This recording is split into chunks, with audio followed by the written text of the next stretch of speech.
Good morning, councillors. Welcome to today's council meeting and welcome to everyone watching online and in the chambers. I would like to advise members that there will be a 1 hour lunch break and comfort breaks as necessary. I'm going to ask the clerk to confirm any apologies and take the roll call of those joining online. Thank you, Provost. Thank you, Provost. Good morning, members. I have no official apologies submitted from any members.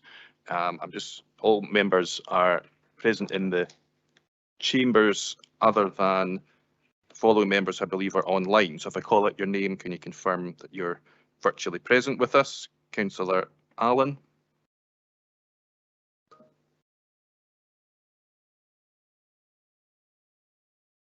Scott, okay. It's Councillor Duff here. I believe Councillor Allen is not going to be present today and should have submitted apologies. My apology if that didn't happen. Okay, thank you. Obviously we have yourself, Councillor Duff, online. Bailey Brock. Present. Councillor James. Morning, Scott. Thank you. And Councillor Reid.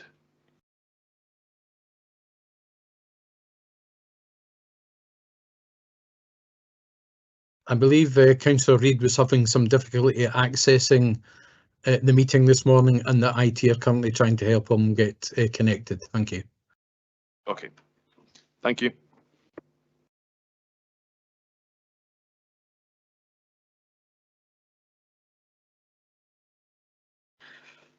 Thank you, Scott.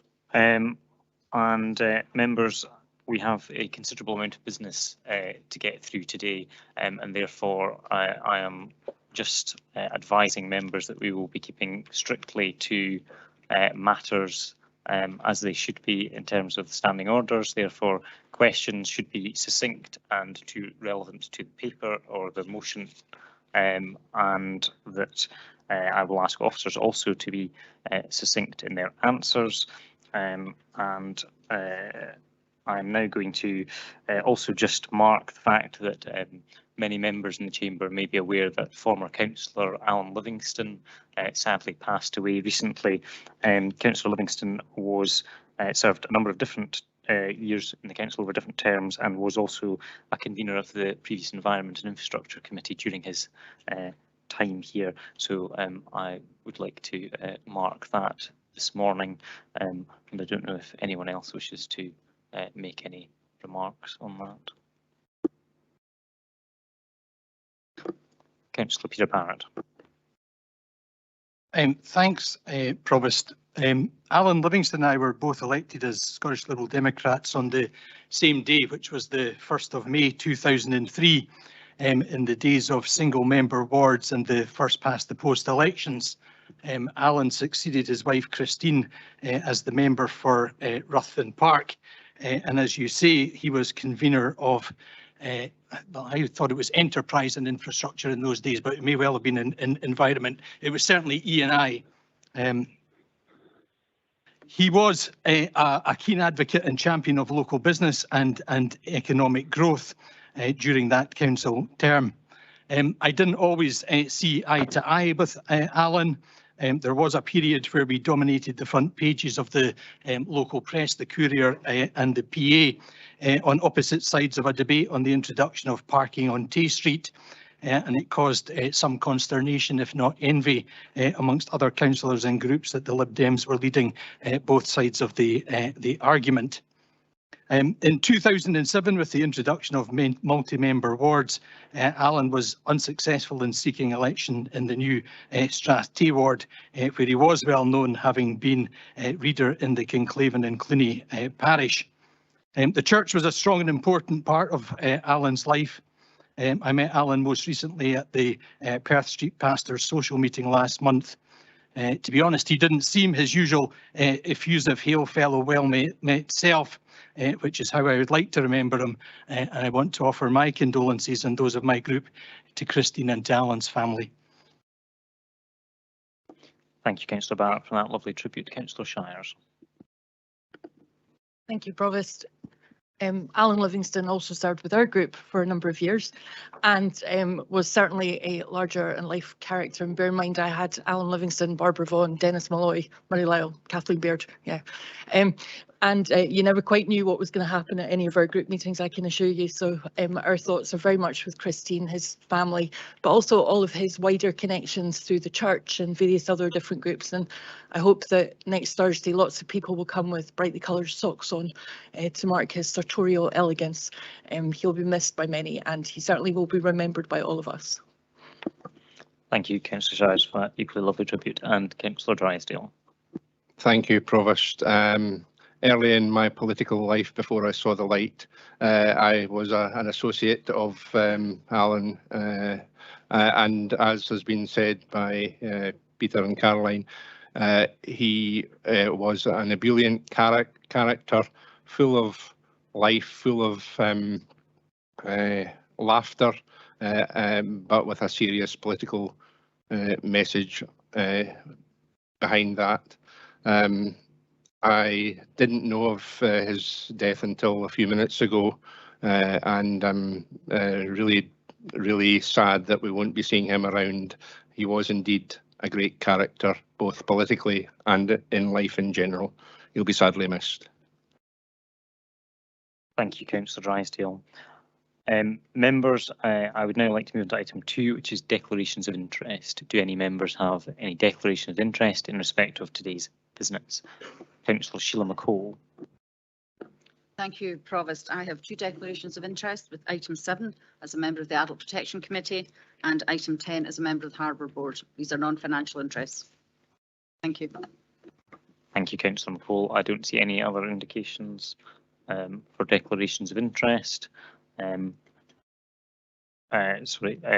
Ahern. Yeah, I have a non-financial declaration of interest in paper 10 on the Harbour Board as Chair of the Harbour Board. Thank you very much, Bailey Ahern. Any other declarations of interest? Councillor Frank Smith. Yep, I am on the Harbour Board as well. Declaration for that. Thank you.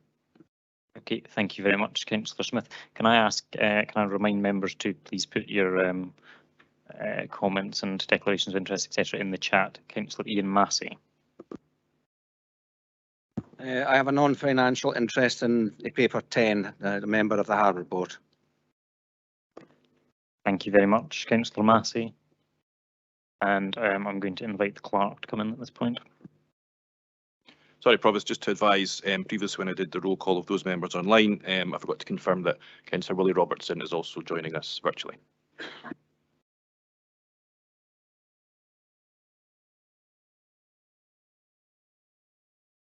Okay, thank you very much. Members, I have had a request under Standing Order 9.3b to accept an urgent item, an urgent motion from Councillor John Duff, and under terms of 50B of 50B, Section 4B of the Local Government Scotland Act 1973, I'm accepting it on the grounds of the urgency, based on the fact that it is based on a statement that was made by the Cabinet Secretary for Education in the Scottish Parliament yesterday. Councillor John Duff, would you like to make members aware of the terms of your urgent motion? Thank you, Provost. I think hopefully we can see the text up on the screen. But I believe it has been circulated to all members, all elected members this morning. Thank you. Provost, firstly, my thanks for agreeing to accept my emergency motion this morning. I'm sorry that I cannot be there in person to speak directly to elected members.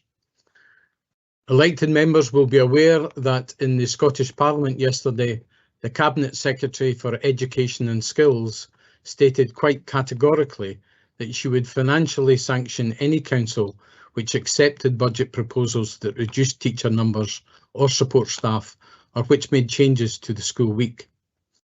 I want to be absolutely clear about this, and I'm aware that my colleague Murdo Fraser MSP has written to the council leader on this matter, This motion is not being proposed through any desire on our part to cut teacher numbers or support staff, far from it, but that these restrictions are tying the hands of local authorities in reaching a conclusion on what is the best way to reach a balanced budget in extremely challenging circumstances. It is therefore extremely displeasing and frustrating then that the Cabinet Secretary has seen fit to threaten local authorities with cuts to their budgets rather than to provide councils with adequate finance to deliver the services which our communities expect and demand. Indeed, the Scottish Government have had no end of warnings from every council leader in Scotland and COSLA as to the impact of the Scottish Government's massive real-term cuts to local government budgets, warnings which have so far gone largely unheeded. The Cabinet Secretary's sanctions may be designed to maintain progress with closing the attainment gap. However, we all know at this end that progress with this is not down to teacher numbers alone. Councils have utilised their budgets to provide a variety of supports for early years, children, young people, families and communities. This decision will limit the ability of councils to use as much flexibility as possible to deliver on the attainment gap and other priorities, and as a result of limiting our choice, will disproportionately impact on our ability to implement supportive measures across a wide range of services. Services such as reducing child poverty, social work services, early interventions with children and families, after-school clubs or access to sports facilities.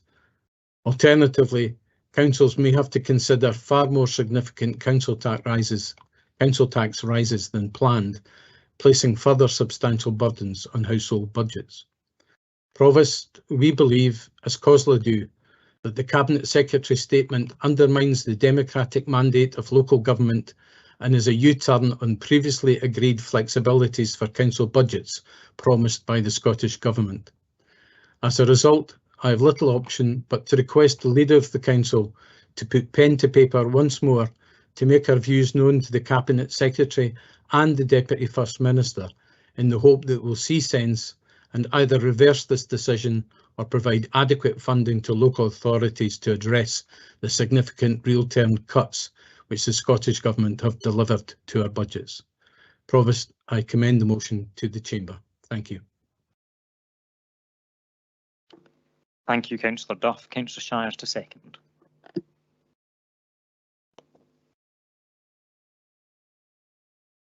Thank you, Provost. This is not a motion that any of us would want to have to debate at this council, but unfortunately the actions of the Scottish Government have forced us to fight for previously agreed flexibilities in allowing Scottish councils to determine our own budgets. When I was first elected in 2007, each budget round was a pretty simple process. We all put forward our budgets, votes were cast, and then there'd be a little bit of fancy footwork between Ian Miller and Archie McClellan. Money would be allocated to a particular worthy service area, perhaps the North Inch Golf Course or the George Duncan Athletics Arena, and with that the budget was settled. Since then, over the past 16 years, we've seen more and more ring fencing of our budgets. We've had council tax freezes, and now we see the threat of sanctions. COSLA leaders, and I assume you supported this, Councillor Lane, re-emphasised their great disappointment with the approach taken by the Scottish Government, and it was neither in the spirit of partnership working nor recognising Council's legitimate authority to make decisions on the services that we deliver on behalf of our communities. We are 40 democratically elected members of this council, and today we really need to stand up alongside those COSLA leaders of all parties and ensure that our voices are heard. The risk is that this decision by the Scottish Government will mean local authorities will be forced to make cuts in many service areas. I reiterate that this is not a position that any of us want to be in when we're already facing the biggest challenges local government has ever seen, and as we seek to rebuild post-COVID and tackle the ongoing energy and cost of living crisis. We call on you, Councillor Lane, as our leader of this council to ensure that our voices are heard at a national level. Thank you. Thank you, Councillor Shires. Do any members wish to comment on the motion?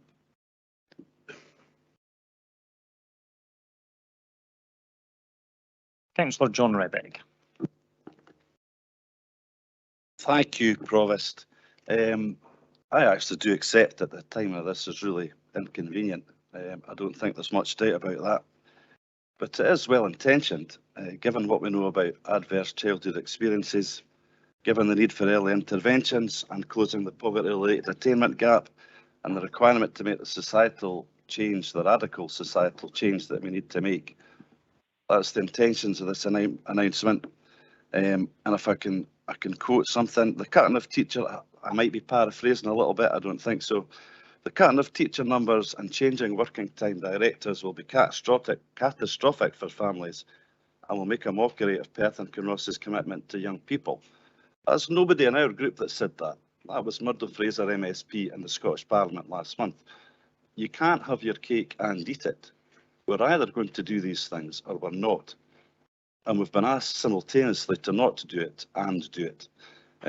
I think there is a little bit of politicking going on here. So I do appreciate the timing of it, but I'm not sure that writing letters to John Swinney is particularly productive at this point. Democracy is not isolated to local government. The Scottish Government have been elected since 2007, and this is an attempt to make sure that the things that people voted for that I've already discussed here are done.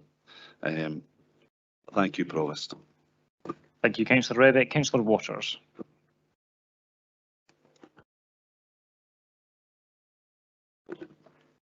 Thank you, Provost. While I accept what some of what the mover and the seconder of this motion very much say, this is not about cutting teacher numbers, but certainly when you read this emergency motion, I'm sure there's a lot of parents at home that will be very concerned that this does seem to be about their desire to cut teacher numbers, I think that's a wee bit disappointing. We as a Scottish Government, one of the key aims is to close the attainment gap, and there's been quite a lot of extra money being given to the council to try and protect these teacher numbers to achieve that. So certainly very concerned about this this motion and the implications of it from the Conservatives. Thank you, Councillor Waters. Councillor Forbes.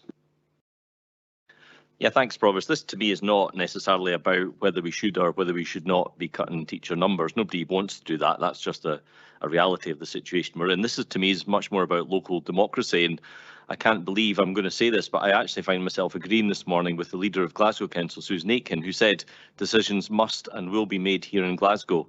And I would say we take the same view that decisions must and should be made here in Perth and Kinross. Thank you, Councillor Forbes. Councillor Peter Barrett.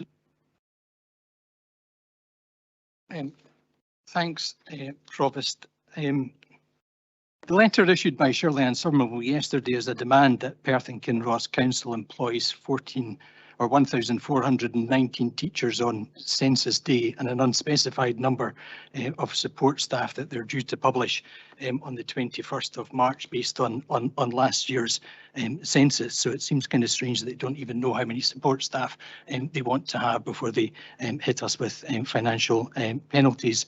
I think the Scottish Government have treated councils with contempt and in bad faith. And I hear what John Rebbick's saying, but I think he is sadly mistaken.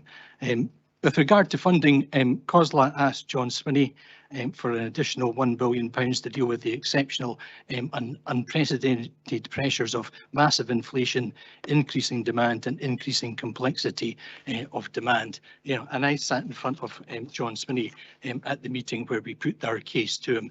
And to be perfectly honest, and I've told him this, we didn't get a fair hearing.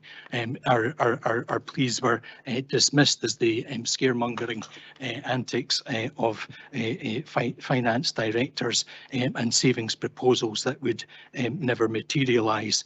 When it became clear with the revelations about Glasgow City Council's budgets that local councils had no alternative but to consider making these sorts of savings, which, as Caroline Shire says, nobody wants to make, but that position has been forced upon us.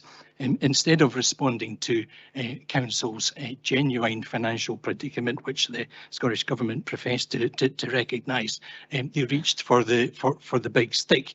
And we're being faced with penalties and changing circumstances with regard to conditions on the settlement offer 3 weeks before we are due to set our budget, which I think is entirely unacceptable. We're also being issued with a demand for survey returns on numbers of support staff in less than 2 weeks' time. And to be perfectly honest, I don't think that local government should comply with those sorts of demands. Hopefully, that will be local government's response. There's been an emergency meeting called this Friday of COSLA leaders. I got a message last night asking whether political group leaders believed that there was an urgent need to have such a meeting, and clearly there is. I think we as a council have been clear in terms of our response to the settlement offer and the letter that we issued last December, but the situation is just getting worse and worse with less and less sympathy and respect from the Scottish Government. We are at breaking point and something has to change. Thank you, Councillor Barrett. Councillor Kugali.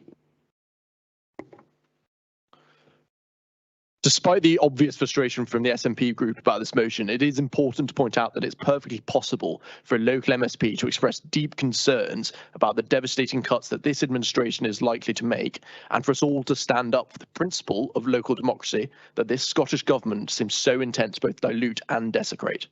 He has an opportunity here to prove that he is not, as some outwith of the chamber may view him to be, a wholly partisan lapdog doing the dirty work of Scottish Government bosses, and prove... Councillor Kugali, I think let's be respectful of each other in this chamber, please. So if you might retract that. I withdraw him calling a partisan lapdog. Doing the dirty work of the Scottish Government bosses, and prove that he is willing to stand up for the democratic power of the people of Perth and Kinross and the principle of local democracy.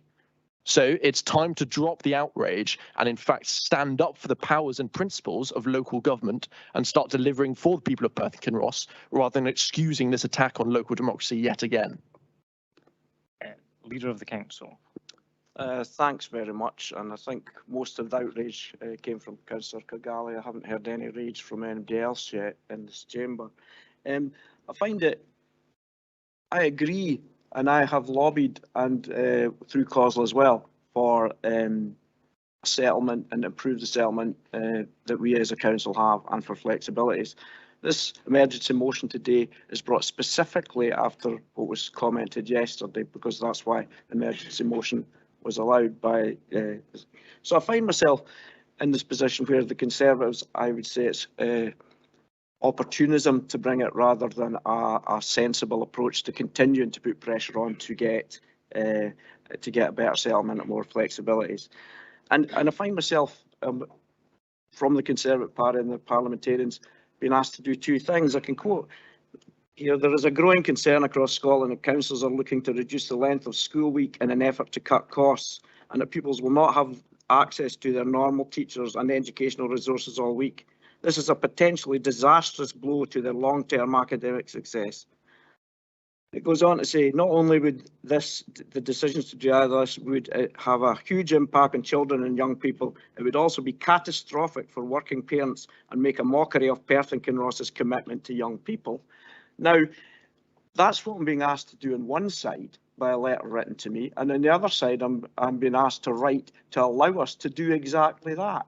So I'm kind of don't understand if we can have one direction. Do we want to have the ability to do this, or do we not? Because from the left hand, the right hand seem to be saying different things. Thank you. Councillor Bob Brown. Thanks, convener. I have to say, I think my colleagues across the chamber are missing the point here. It's one thing for central government to advise, to suggest that we maintain teacher numbers and school hours, and advise strongly. But it is wrong for them to threaten our council with sanctions. That is overstepping the mark.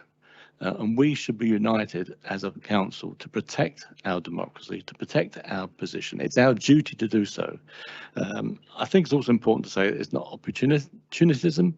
We're not raging. We are just concerned that this is a threat against our democracy in this council, and we should all stand together to protect it. Thank you, Provost.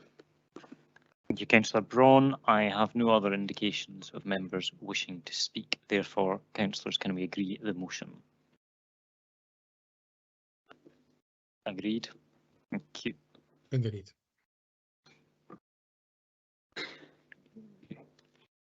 Councillor John Rebeck, Thanks, Provost. you have spoken already, so you have an amendment. We'll withdraw, Provost.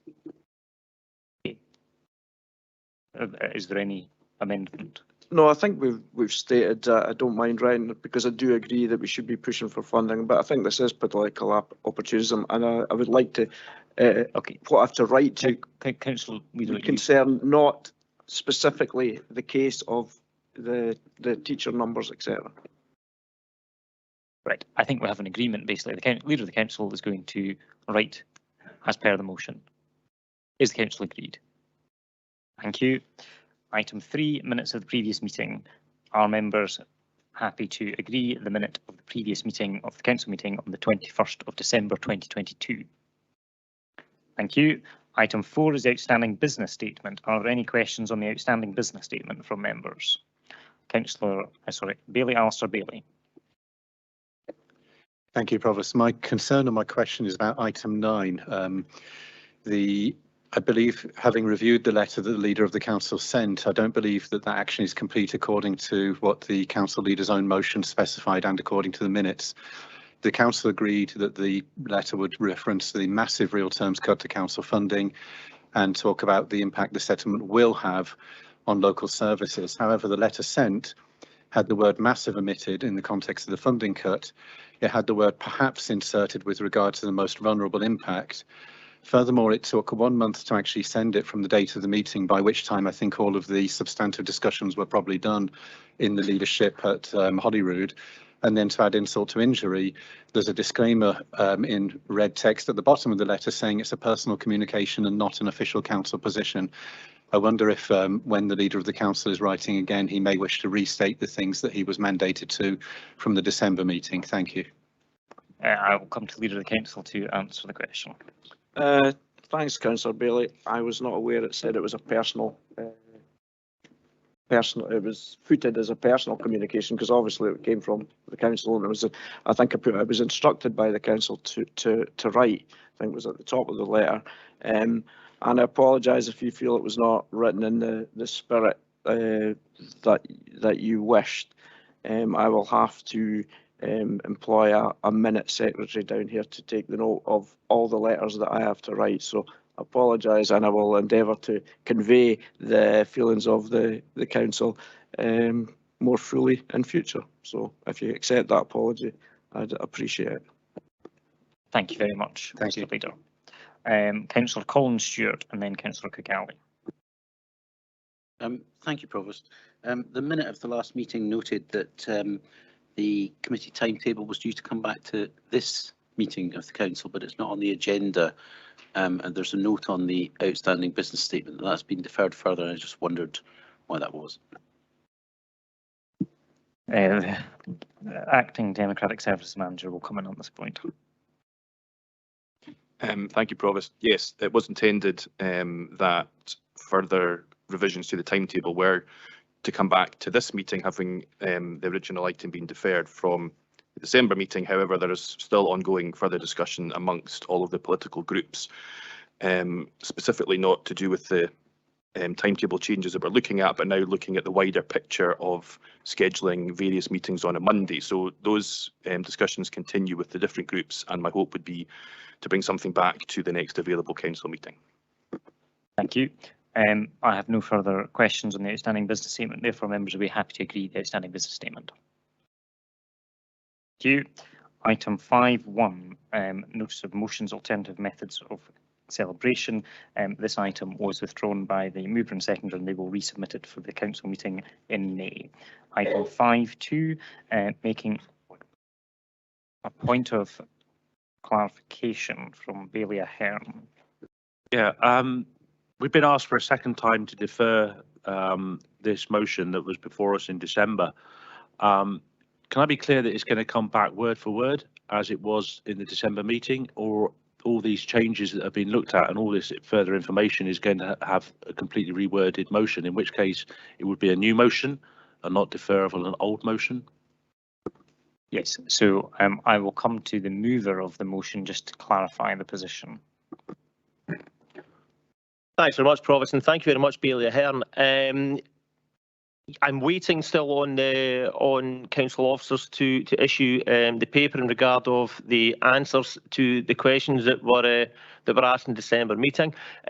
Of course, absolutely no criticism to council officers in that regard, as we're obviously in a very, very busy budget process. I did instruct council officers as well that we would defer it until the May meeting, possibly then in that case the withdrawal of it in light of your point there until myself and Councillor Drysdale can reassess the situation. But it will be coming in some format in the May meeting, and that's to be decided. But as I did before, in out of courtesy actually to all political leaders, including your own, I instructed them that it was not going to come back for this meeting and it would be coming back for May. So I will keep you posted in future. Councillor Forbes, you have a question. I'm not quite sure what your question is. I'm assuming it is either a point of order or a point of clarification at this point. Thanks, Provost. I apologise for not using the correct terminology, and I know you like that a lot, but my point of clarification, question, whatever you want to call it, has just been answered. Thank you. Wonderful, thank you. Item 5.2, making explicit our pledge to continue to support all our care leave experienced children and young people, and this motion is moved by Councillor Frampton, so I call on Councillor Frampton to move the motion. Thank you, Provost. This motion I'm putting forward today is in lockstep with Perth and Kinross corporate parenting plan, making explicit our pledge to continue to support all our care experienced children and young people. It is important that Perth and Kinross Council agree to the continued commitment of all members to show their support in tangible ways for all of our care experienced young people through all means to ensure our children will have the best start in life in a nurturing environment. Our children and young people will be meaningfully engaged with high quality learning experiences to extend to their full potential. Our children will grow up healthy, confident and resilient with improved mental and physical health and strengthened emotional well-being. Our children, young people and families at risk who face significant inequalities and disadvantage will have improved life chances, and our children and young people are safe from harm. Perth and Kinross are committed to ensuring that our care experienced population all have the emotional and practical support to ensure that they live their lives well. Our corporate parenting plan is based on the priorities laid out in the Promise Plan 21 to 24 and the voice of our own experienced young people, care experienced young people. This plan is monitored to ensure actions are achieved on a regular basis by the corporate parenting group and for all to work together to ensure that priorities become actions. We will continue to ensure that the needs of our care experienced population are prioritised when planning services. The corporate parenting plan is essential for our children, young people and those most vulnerable and at-risk children and young people within PKC. There can be nothing more important in the fact that we as a council recognise that the safeguarding, supporting and promoting the well-being of all children is essentially everyone's job. That it is everybody's responsibility to protect our most vulnerable children and young people from abuse, harm and exploitation. In keeping with the corporate parenting plan, we can enable the children and young people to be looked after safely in nurturing environments, enable them to have their voices heard and give encouragement for each and every child and young person to achieve the best they can be. I ask full council to agree the motion to continue commitment of support in all tangible ways for our care experienced children in Perth and Kinross. Thank you, Councillor Frampton. Councillor Shires to second the motion.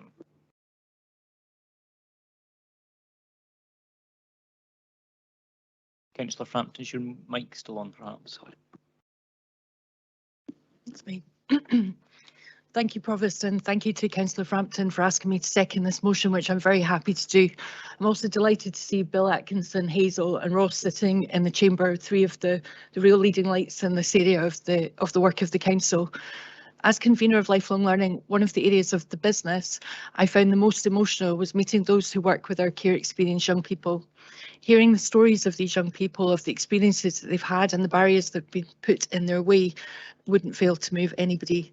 Simple pieces of work such as addressing the language used, referring to brothers and sisters rather than siblings, have been embedded in the way that we work with children and young people. Young people clearly told us that this needed to change, and it has. I would refer members to inspection reports in recent years across the Council, where children and young people in care at risk of harm, and more widely in areas such as youth services, to see the breadth of provision made. Pioneering partnerships such as that with the Ganachie Trust have ensured that preventative youth work has been allowed to flourish, whilst in other local authorities, sadly, we know that has not been the case. The language around corporate parenting is perhaps a challenge if you don't do local government speak, but around the table at PKC corporate parenting meetings, there are people representing organisations from Police Scotland and the Fire and Rescue Service through to Perth College and many others led by our council team, who just seek basically to give these young people the love and support they would seek to give the young people in their own families. Christmas gifts are purchased, job opportunities explored, home fire safety visits carried out, practical measures that make a meaningful difference.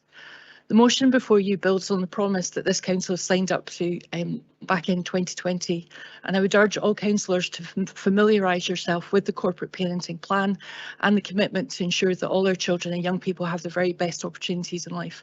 I'm delighted to second this motion. Thank you, Provost. Thank you very much, Councillor Shires. Councillor John Rebeck with a comment. Thank you very much again, Provost. I welcome this motion. It's really important that we not only do we just have a commitment to care experienced young people, it's really important that we underline that we pay attention to it, that we act on what's said in the promise, and we do that. And it's a credit to Hazel and her team, to my left here, that they do that. It's really impressive work that they do. It's also really important, and I really welcome Councillor Shires seconding it, because as we've already seen this morning, we may disagree on many things. We may disagree passionately on many things. But this is one thing that we don't disagree on. And I don't doubt for a second Councillor Shires' commitment in the last administration and the commitment that she will have going forward. So I very much welcome this motion, and I very much welcome that it has cross-party support. Thanks, Provost. Thank you very much, Councillor Rebeck. Councillor John Duff. Thank you, Provost. Perth and Kinross Council has a proud record in terms of its support for care experienced children and young people, and does everything it can to support these young people to be able to stay within their families, schools and communities wherever it is safe to do so. Being corporate parents for these young people is an awesome and massive responsibility, and one that we must and do take very seriously. Back on the 20th of September 2020, all members of the then Conservative administration signed a formal pledge to support all care experienced children and young people in Perth and Kinross, whether they were in foster care, kinship care, residential care or being looked after at home. Among other things, we pledged to do everything we could to provide the care experienced with better outcomes, opportunities and experiences, and to raise awareness of of the issues they faced. On behalf of the Conservative Group, I'm delighted to renew that pledge today. Thank you.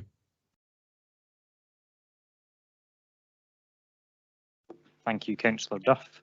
I'm seeing no other indications of members wishing to speak, therefore can we agree the motion? Thank you, Council. Council item 5.3, use of proxy votes by elected members absent due to parental and family leave, and I'm going to invite Councillor Shires to move the motion. Thank you, Provost. Thank you, Provost, for being supportive of this motion coming forward to Council, and to Bailey Brock for seconding it today. We've got a busy agenda, so I hope this motion is self-explanatory and we can all back it. This is an important motion, not just for members of this council, but for councillors across the country. And importantly, it sends out a message to people who may consider standing for election in the future.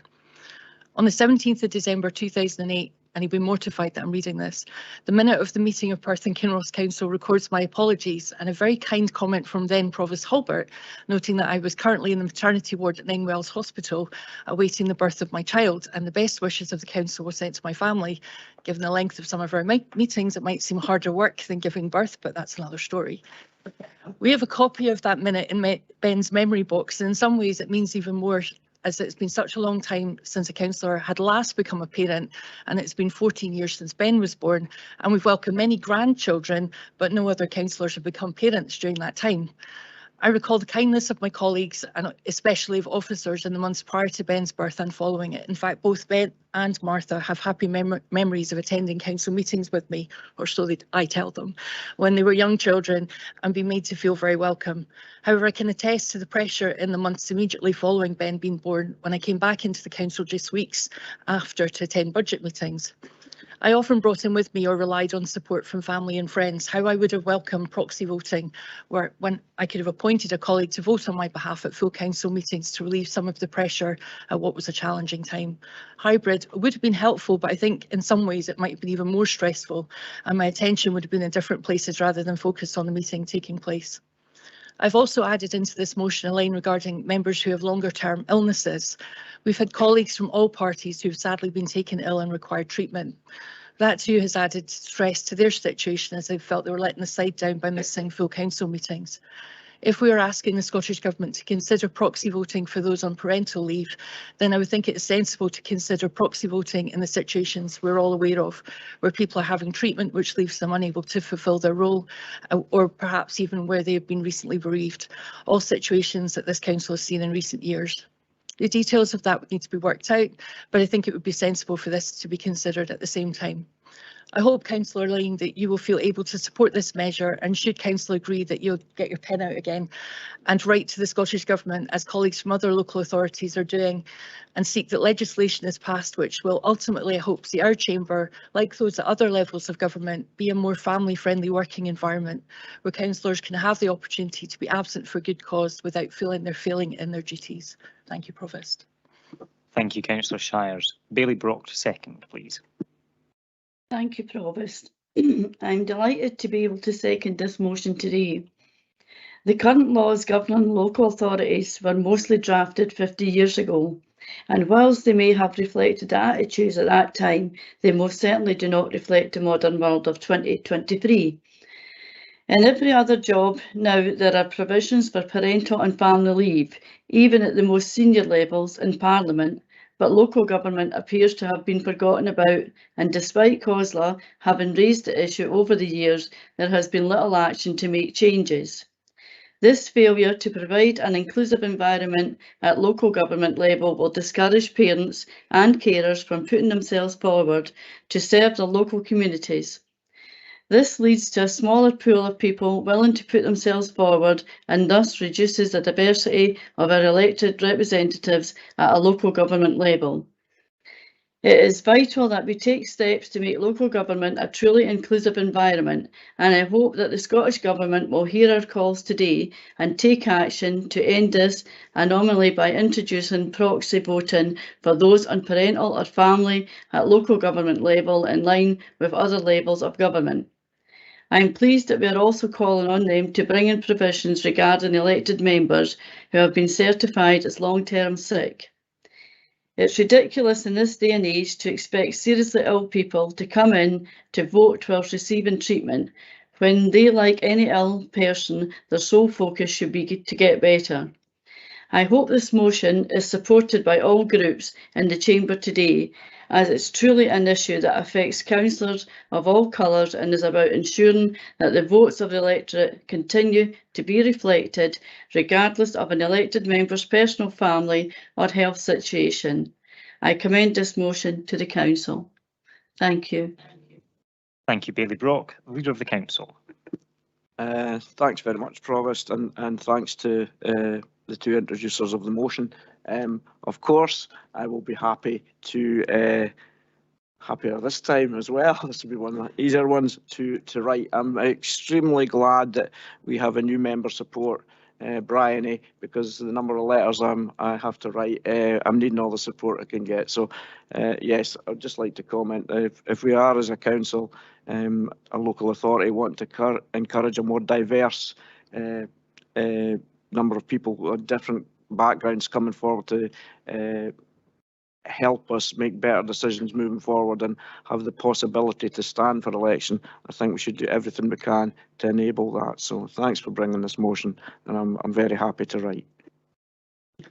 Thank you, Mr. Leader. I'm sure the councillors will all club together and buy you a new pen. Councillor Peter Barrett. Provost, I'd like to offer my support for the motion to enable proxy voting at full council meetings and for the council to lobby the Scottish Government to make the changes. The Scottish Parliament Procedures and Public Appointments Committee recently recommended that the Parliament should introduce proxy voting for those unable to vote due to illness, bereavement or on parental leave, and it did so with cross-party support, and the Scottish Parliament is now running a trial over the course of this year. The UK Parliament currently allows only one category of MP to apply for a proxy vote, which is those who are taking what they call baby leave. Baby leave is for fathers, mothers, adoptive parents and mothers who've had a miscarriage, and Westminster have tried to mirror the length of parental leave that a new parent would receive as an employee, the same as an employee in the public or private sector. I think it is very important that councillors entitled to parental leave are not put under pressure to attend meetings, whether that's in person or remotely, in order to cast their votes. Their right to leave and family time should be sacrosanct and respected, and we should find ways to ensure that their democratic mandate to represent their communities in the council decision-making process is respected and fulfilled and not disqualified through absence. As I look around the chamber and compare it to when I was first elected, it's becoming clear that our membership is less diverse, older, paler and maler. So we need to make the job of being a local councillor more compatible with family life, and proxy voting could be a useful tool in removing some of the barriers to elected office which have been mentioned for both men and women younger than most of us here at important family times and moments. Provost, there are definitely greater barriers and disincentives facing anyone who considers standing for the council. Poor pay, long and antisocial hours, workload, and the list, to be honest, just goes on and on. I do have some reservations about proxy votes being cast for members absent due to long-term sickness. Those reservations centre around potential abuse of a proxy system by councillors with little or no commitment to public service or proper standards of conduct, but I don't think that we need to get bogged down in such whataboutery and detail at this present time. And it may be that the trial of proxy voting at Holyrood will alleviate or dispel those concerns or identify safeguards. I have contacted COSLA to ask that they're removing barriers to elected office. Special interest groups considers this issue as part of their work, and how local government across Scotland responds to the North Lanarkshire Council letter that we received before Christmas. The Scottish Government Minister Ben McPherson has responded, saying that he is open to considering the matter and pursuing discussions with COSLA. I think if we pass this motion today, we can add our impetus to those discussions, and I'm happy to support. Thank you, Councillor Barrett. Councillor Tom Kewen. Thank you, Provost. I'm more than happy to support this motion to the council, and I agree with what's actually been said by all contributors before, so there's not much more left to be said since that's all been said. But there is a lot more wrong with the Local Government Act than what we are pointing out today. And I imagine we could probably spend all day sitting here discussing about representation in our communities, about loss of that representation, about other aspects about how we engage with our communities to make decisions, etc., etc. There's so much wrong with it that I am sure the Parliamentary Committee will be able to deal with that. Hopefully all these other changes don't slow down essential changes like is mentioned in our motion today, though. Thank you. Thank you very much, Councillor McEwen. And thank you very much to all councillors who contributed to that and the mover and seconder for bringing the motion. As Councillor Shires indicated, it is something that I fully support and have been very strongly supportive of her bringing forward this motion. I think it is important that the council does reflect our communities and that everyone is able to serve their community and there is no restrictions and barriers placed upon that. And as Councillor Barrett alluded to, there are many things that would inhibit someone from putting themselves forward, but these are some quite critical ones that do cause barriers to a very specific group of people actually, who are a voice that we definitely should be hearing in the chamber. Therefore, councillors, can we agree the motion? Thank you very much. Councillors, 5.4 is the Levelling Up Fund, and this is moved by Councillor Lane, Leader of the Council. Thanks very much, Provost. I don't intend to read out the preface to this motion. It's self-explanatory. It's how we've got to the situation that we're in and where we are. And the motion's quite simple. It's that because we've received no funding, Levelling Up funding, we just want to write to ask that we are considered favourably in the next tranche of funding, which I believe will be half the amount of funding that was available in round 2. We've already in the category, there's been quite a lot of money put down, given out to other local authorities in Scotland. So all I'm really doing is, as the motion states, that we write a letter jointly, the leaders of the groups, and ask for fairness and some favourable thinking regarding our next application. We don't know the criteria yet, but I'm sure our officers will work well to fit, and we will be able to find in Perth and Kinross a suitable and worthwhile application into the Levelling Up Fund. Thank you. Thank you very much, Mr. Leader, and Councillor Drysdale, Deputy Leader, to second the motion. Thank you, Provost. The Leader obviously needs some help with writing all these letters, so I do hope that we can have a consensus that all leaders will co-sign the letter as set out in accordance with the motion that is before you. Provost, Perth is the only Scottish city not to have received any funding in the first 2 tranches of this fund. That in itself is disappointing. The challenges of poverty and other daily challenges of living in our rural and remote rural communities, and in particular the challenges of improving connectivity across the topography of Perth and Kinross, should have meant that this local authority was afforded a higher priority than it has been by His Majesty's Treasury, which placed this area in the lowest priority category.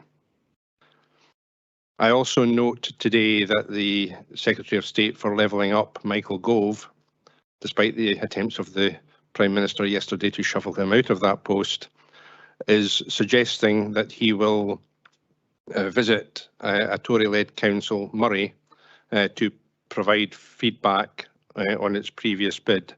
And I call upon Mr Gove to also drop into this council on his way north to provide feedback on our failed second tranche bid, which will help us shape a hopefully successful third tranche bid. In the meantime, I'm happy to second the motion, and I'm sure political groups, all political groups, will also want to support it. Thank you. Thank you, Councillor Drysdale. Councillor Donaldson. Thank you, Provost. First of all, can I thank Councillors Lang and Drysdale for what I think is a thorough, considered and substantive motion. Yet there is one aspect that we should not overlook.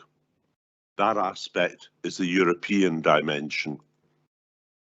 When Scotland was pulled out of Europe against its will, out of the single market, out of the customs union, it wasn't just the overall economic impact.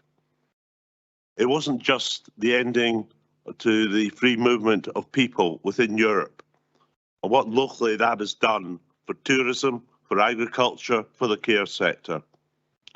it was also the loss of European funding, not least the European Social Fund and the European Regional Development Fund. And I know with some of these funds, LEADER in particular, it wasn't always the easiest process to apply for that funding, but it certainly was of major benefit to small and medium-sized enterprises. The UK government's response to the ending of European funding was in particular the Levelling Up Fund.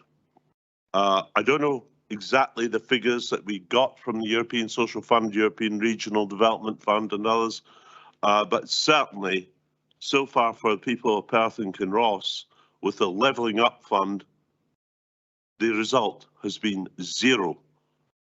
And indeed, in so many ways, for the people of Perth and Kinross as a whole, the Brexit dividend has been zero. Thank you. Thank you, Councillor Donaldson. Councillor Peter Barrett. Thanks again, Provost. As leader of the Scottish Liberal Democrat group on Perth and Kinross Council, I'm very happy to add my name in writing to the Secretary of State for Levelling Up, as set out in the final paragraph of the motion, and I'm very pleased to volunteer my services to draft the letter and take some of the workload off the leader of the council if he wishes to accept that offer. I made clear my anger and disappointment at the rejection of Perth and Kinross Council's second bid to the Levelling Up Fund when the funding awards were announced almost 3 weeks ago. I was surprised that mine was a lone voice in criticising the UK government's failure to inject money into our economy and support for local communities in Perth. That bitter pill of disappointment was made harder to swallow with the news that Richie Sunak's own constituency of Richmond in Yorkshire was awarded £19 million of Levelling Up funding, while we were once again forced to fend for ourselves, and the Prime Minister's constituency richly benefits. I think responding to some of Stuart Donaldson's remarks, I think this motion glosses over the manifest errors of Scottish Government ministers in the R100 procurement process, which provoked the legal action by GigaClear Limited, delaying the award of the Lot 3 contract by 2 years, with full completion of the contract not now expected for another 5 years. Come March 2028, and instead we are suffering the super slow delivery of super fast broadband. Yesterday, I joined Perth City Councillors and Councillors for Rural Areas for a workshop on child poverty. It is recognised that there is a growing number of children in poverty in Perth and Kinross, and that the numbers are increasing from the 5,155 previously measured. Critical to tackling poverty in our area, both urban and rural, is investment in superfast digital connectivity and investment in high-skilled, high-value jobs, such as the Eco Innovation Park would have secured. The motion today is a positive step in trying to secure a fair deal for our community and to ensure that the UK government does not leave us behind for a third time when it comes to tranche 3 of the funding. Councillors, it may come as something of a surprise to you to hear me say that you can catch more flies with honey than with vinegar, but I think it would be useful in our letter to invite the Secretary of State for Levelling Up to Perth and showcase the key sector investments already underway and tell the story of what Levelling Up funding can deliver for our communities and the UK government here. As has been mentioned, it was reported in the news today that Michael Gove is to go to Murray to explain why they were successful, and we cannot let other areas steal a march on us. And so I would ask that the Leader of the Council extends a kind invitation for Michael Gove to do so in his letter. Thank you, Councillor Barrett. Councillor John Duff. Thank you, Provost. The UK government is committed to ending geographical inequality and levelling up across the whole of the United Kingdom. As a result, it is investing significant amounts in infrastructure that improves everyday life across the UK. This involves the UK government decentralising power and working more directly with local authorities and communities across the country. The Levelling Up agenda recognised that local authorities and local organisations are best placed to deliver the best outcomes for local communities, and this is to be welcomed. As you are aware, 4 new investment programmes were established, In addition to the Levelling Up Fund, there is the Community Renewal Fund, the Community Ownership Fund and the Shared Prosperity Fund. And in respect of the latter three, this local authority and Perth and Kinross organisations have been successful in accessing a share of these funds. In terms of the Levelling Up Fund, the UK Government has invested a massive £4.8 billion in 3 tranches of funding. So far, 18 of the 32 local authorities have had successful bids, with Perth and Kinross being one of the 14 councils and one of 3 priority 3 local authorities who have yet to access these funds.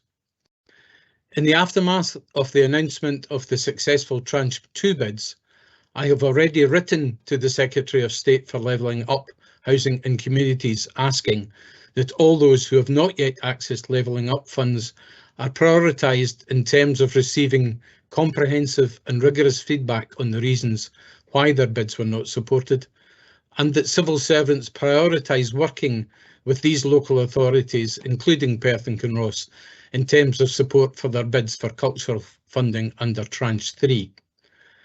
I've also pointed out that Perth and Kinross remains the only city-based local authority still to access Levelling Up funding, and that the classification of local authorities does not adequately take the impact and challenges of rural and in particular remote rural poverty into consideration.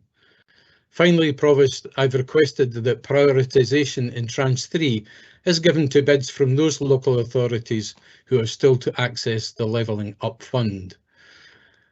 I've not received the responses yet to my request, but I'll be happy to share that correspondence when it comes. In terms of inviting the Secretary of State to visit Perth and Kinross, I'm certainly very happy to use what influence I may have in making that happen. Provost, in terms of the motion, the Scottish Conservative Group remain confident that Perth and Kinross will achieve its share of the remaining available Levelling Up funds and look forward to working with officers to ensure that the best possible bid for a cultural and heritage-based bid is submitted in round 3. On that basis, I'm happy to support the motion. Thank you. Thank you, Councillor Duff. Councillor Brian Leishman. Thank you, Provost. There's absolutely no doubting that we face major problems. We have got industrial pollution, deprivation, growing inequality, social insecurity, starving families, pensioners sitting in their home wearing layers upon layers of clothing, a health service on its knees, and a widespread sense of a society on the brink of collapse. We live in a social order where the richest have the power, and this plutocracy leads to the problems that are destroying communities. This government has overseen the biggest and fastest growth in inequality of all time. How the government decided to deal with the pandemic by printing hundreds of billions of pounds, which then ended up going to the wealthiest in society, was inevitably going to lead to rampant inflation and an out-of-control cost of living crisis that would devastate ordinary working people and families.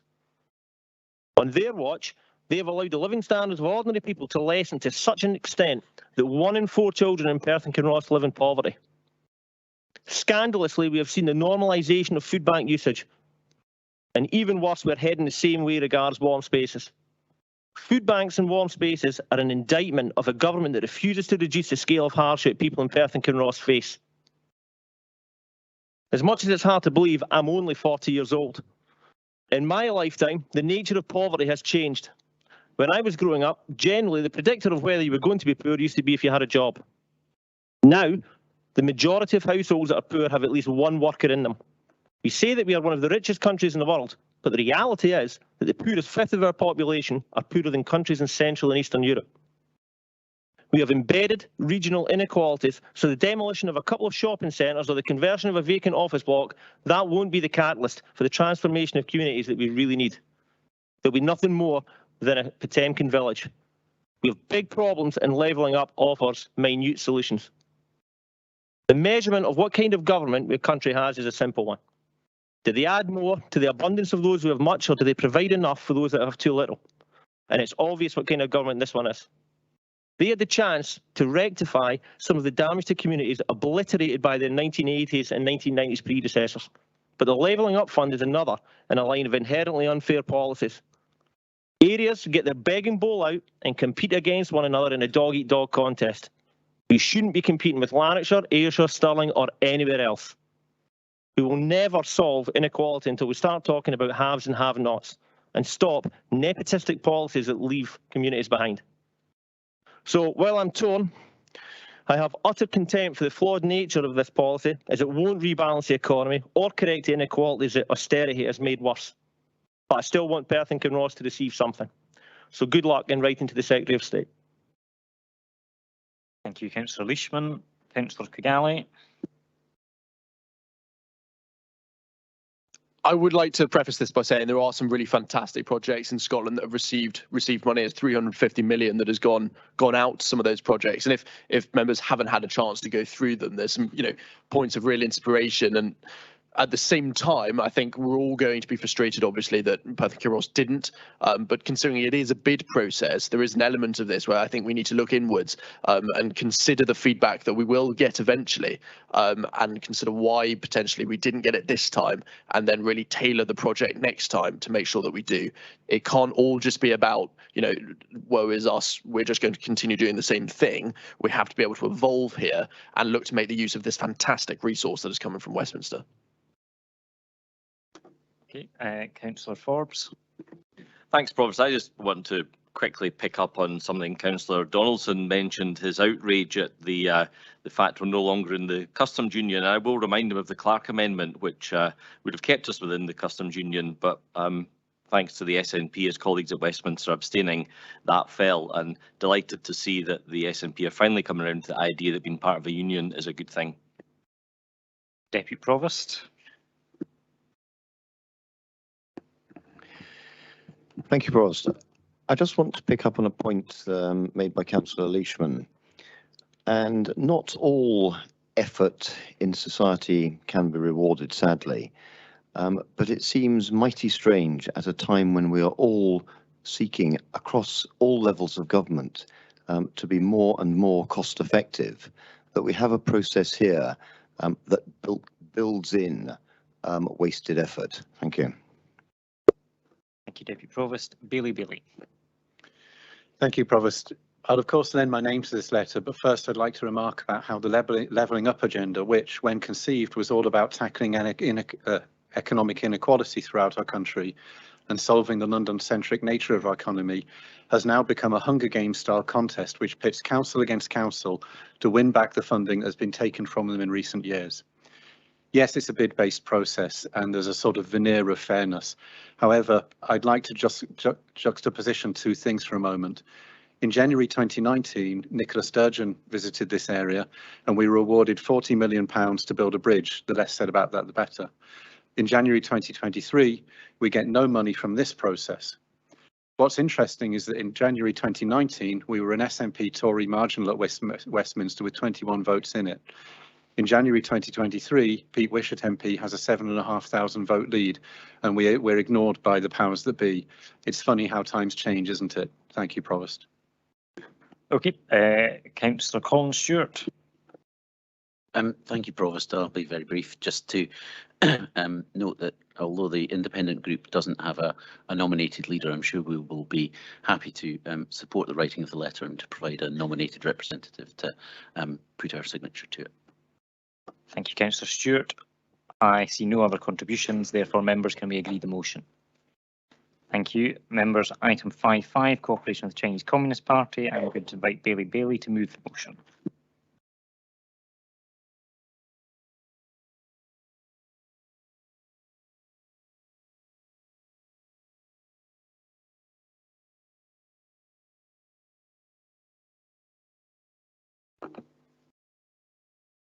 Thank you, Provost, and good morning, Council. I will use this opportunity not to make any grand political point, but to quash some of the rumours circulating about today's motion. First up, the reason I'm bringing my concerns about the Chinese Communist Party to this chamber is that this council is twinned with a city in China. This council therefore lends its legitimacy to the Chinese Communist Party through that partnership. This is not the start of a wider foreign policy agenda. We have to remember that what we're here for, and it wouldn't be good use of our time to debate broader matters over which we have zero control. I'm standing up for number one, the rights of the people of China to freedom of speech, movement and democratic process, especially those of minority ethnic backgrounds. Number two, the right of the people to Taiwan to be able to live without fear of Chinese incursion. Number three, the right of the people of Hong Kong to continue to have locally elected representatives sit in a chamber much like this one and benefit from the same right of free speech as we do today in this chamber.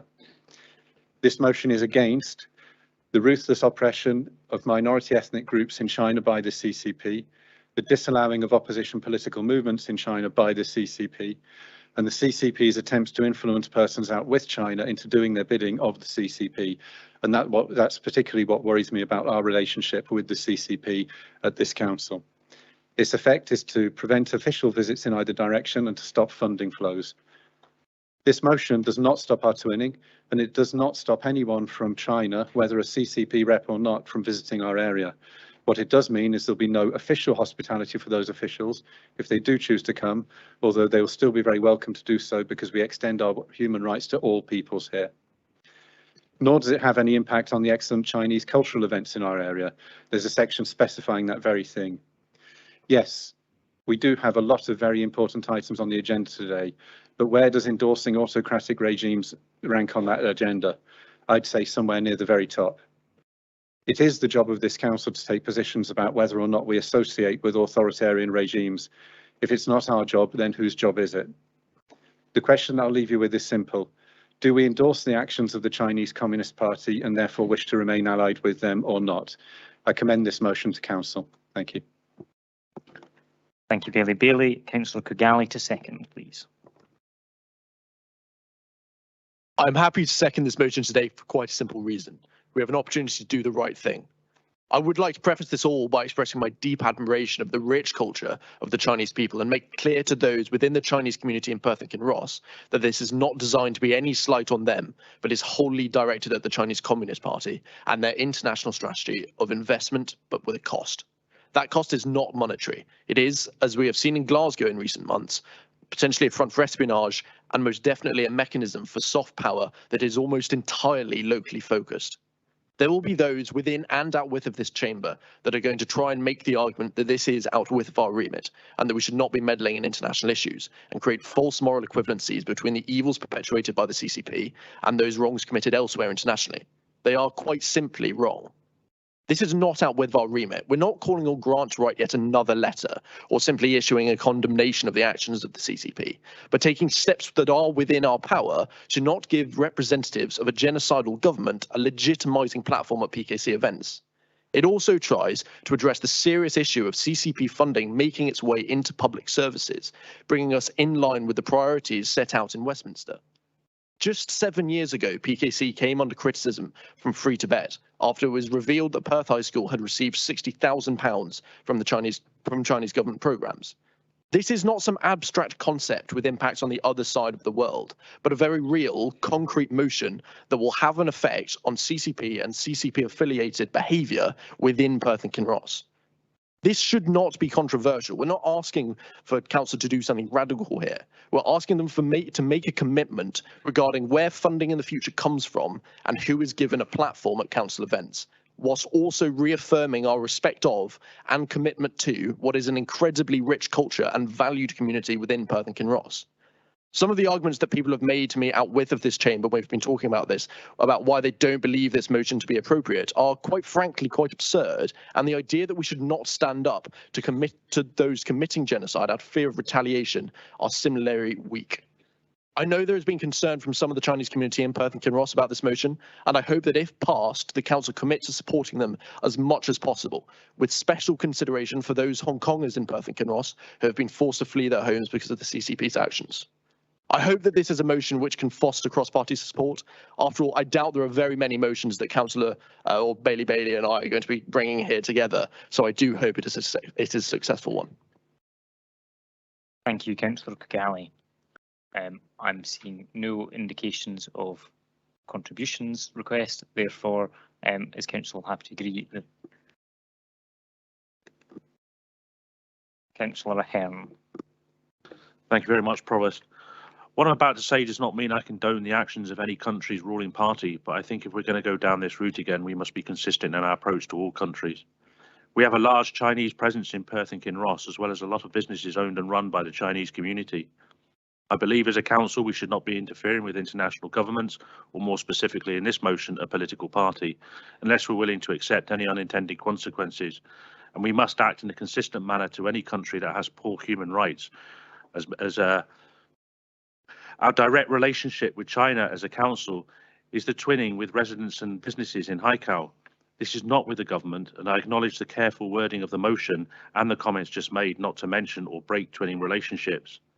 Twinning is where a sister city or twin town relationship is for a form of legal and social agreement between the two geographically and politically distinct localities for the purpose of promoting culture and commercial ties. Making decisions randomly on human rights abuses that quite rightly make the news in such an appalling way does not hide the fact that human rights are flagrantly broken in other countries as well, but unfortunately are not reported in the media for whatever reason. The lack of this reporting by our media should be called out. This council has deemed to side and show support for countries that have equally damning human rights records, including specifically the actions of ruling powers and its treatment of its people. These human rights have not been considered in the past. Provost, I ask that members think about a route this council appears to be taking and ask that the motion be withdrawn, and we are allowed a free vote to decide on what might, as I have said, be a decision with unintended consequences to this council, the Chinese community of Perth and Kinross, and the businesses that are run and the Chinese community which provide vital services and support within our community. Thank you. Councillor Leishman. Thanks very much for the opportunity to comment, Provost. Firstly, I want to say that I welcome my colleague Bailey Bailey's motion in its entirety, and it's also great to hear Councillor Kigali showing his support in the issue. Solidarity with people who are oppressed, demonised or exploited should always show no borders, geographically or politically. Undoubtedly, we are living in a time of unprecedented danger. A fortnight or so ago, I read that the Bulletin of Atomic Scientists moved the hands of the doomsday clock forward to 90 seconds to midnight. In their opinion, this is the closest the world has ever been to global catastrophe. The rationale for this setting is largely, although not exclusively, because of the escalating dangers of the war in Ukraine. But we are seeing many instances of authoritarianism and human rights violations all over the world. After the Taliban takeover and a chaotic evacuation from Kabul, communities across Afghanistan are now dealing with severe hunger, as well as Afghan women and girls being systematically excluded from public life. Amnesty International have been very vocal about the repression of the Palestinian people, and Human Rights Watch exposed the migrant labour abuses associated with Qatar's hosting of the Football World Cup. Closer to home in mainland Europe, the evil of anti-Semitism and Islamophobia is horrendously on the rise. At our council meeting last November, we acknowledged that Islamophobia was a growing issue in Scotland and that we would collaborate with local communities to challenge anti-Semitism. Thanks once again to Councillors Barrett, Harvey and Massey for bringing those important motions. Councillor Kigali earlier mentioned looking inwards. He's absolutely correct. Introspection is always worthwhile. I think the phrase is, knowing yourself is the beginning of all wisdom. And to look inwards, today's UK is certainly no example of unimpeachable moral or ethical values. Not with the Rwanda relocation plan, the rhetoric of invasions and stop the boats, and 4,000 people, because it's easy to say migrants instead of people, being held in tents in Manston, a camp human rights groups described as inhumane. The dehumanisation of people, either by appalling words or deeds, cannot be tolerated, either domestically or abroad, and it's incumbent on all of us to challenge, speak out, and stand up for what's right. Supporting Bailey Bailey's motion is a step that we can take in the right direction, and I'm happy to give it my backing. Thank you. Thank you, Councillor Leishman. Councillor Peter Barrett, you have an amendment. Thanks, Provost. I don't know how many members in the Chamber have read the report from the International Relations and Defence Committee of the House of Lords. The report is titled "The UK and China's Security and Trade Relationship, a Strategic Void." It was debated on the 20th of October, coincidentally the day that Liz Truss resigned as Prime Minister. If members haven't read that report or the debate, then I would recommend that they do. That committee demanded a response from the government on how to balance and address the hugely difficult issues of how to navigate and develop the complex relationship between the UK and China, how best to tackle human rights abuses, genocide committed against the Uyghur people in the Xinjiang province, the imposition of the draconian Hong Kong national security law, and the imperative of trade and partnership action on the climate emergency and public health.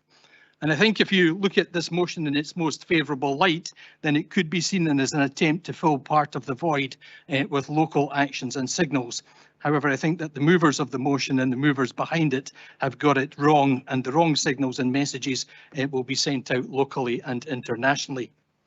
The spread of COVID in the UK led to an increase in racism and hate crime towards British Chinese, East and Southeast Asians. Incidents ranged from children being taunted in schools to international students being violently attacked. The insistence of some political leaders and media commentators in calling COVID-19 the Chinese virus and attempts to deflect blame to China have also further inflamed racism. And these are not distant memories as we emerge from the pandemic. Paragraphs 2 and 3 of the motion do not give me the comfort necessary to believe that the Chinese community in Perth and Kinross will feel safer and valued equally as citizens and members of our community, given the hostility expressed to China in paragraphs 4, 5, 6 and 7. The alt-right claims to cherish the friendship with the people of China and only want to confront the Chinese community ring hollow with me. Paragraph 4 of the report seems to demonstrate the flag-waving Little Islander mentality of pulling up the drawbridge without any regard to the local economic and social consequences, glibly looking to identify alternative sources of uncosted and unaccounted replacement funding for sources of unnamed programmes. There is no appreciation of Chinese stakes in local companies based here. It's a student union platitudinous politics at its worst. Paragraphs 5, 6 and 7 seem to have been designed to be petty and gratuitous snubs, hanging a not welcome sign on the door with little consideration as to who reads it. I firmly believe that the world is made a better place by encouraging human interactions, meeting people from different countries and cultures, breaking down barriers. It is the origin and the raison d'etre of our post-Second World War twinning relationships. I think that among the future potential leaders of China, there will be people who have studied at UK universities, maybe even at UHI Perth, who will have benefited from the cultural exchange, learning, research environments, people who have experienced firsthand new freedoms and how an open democratic country functions. That can only be good for the future, and we shouldn't be putting barriers on that path. Provost, we should reject this motion in its entirety, and I move a delete all amendment. Great, thank you, Councillor Barrett. Do you have a seconder? I second that amendment. Okay, thank you, Councillor Liz Barrett. Councillor Andy Chan, comment. Thank you, Provost.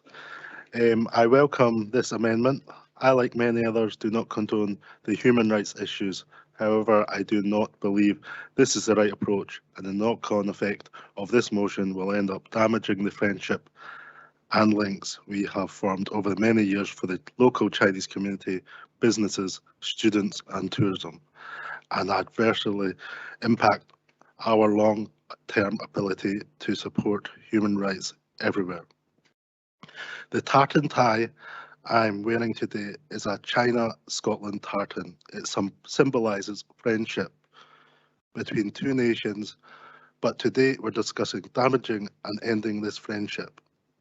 We should be working in cooperation with China, not putting up barriers.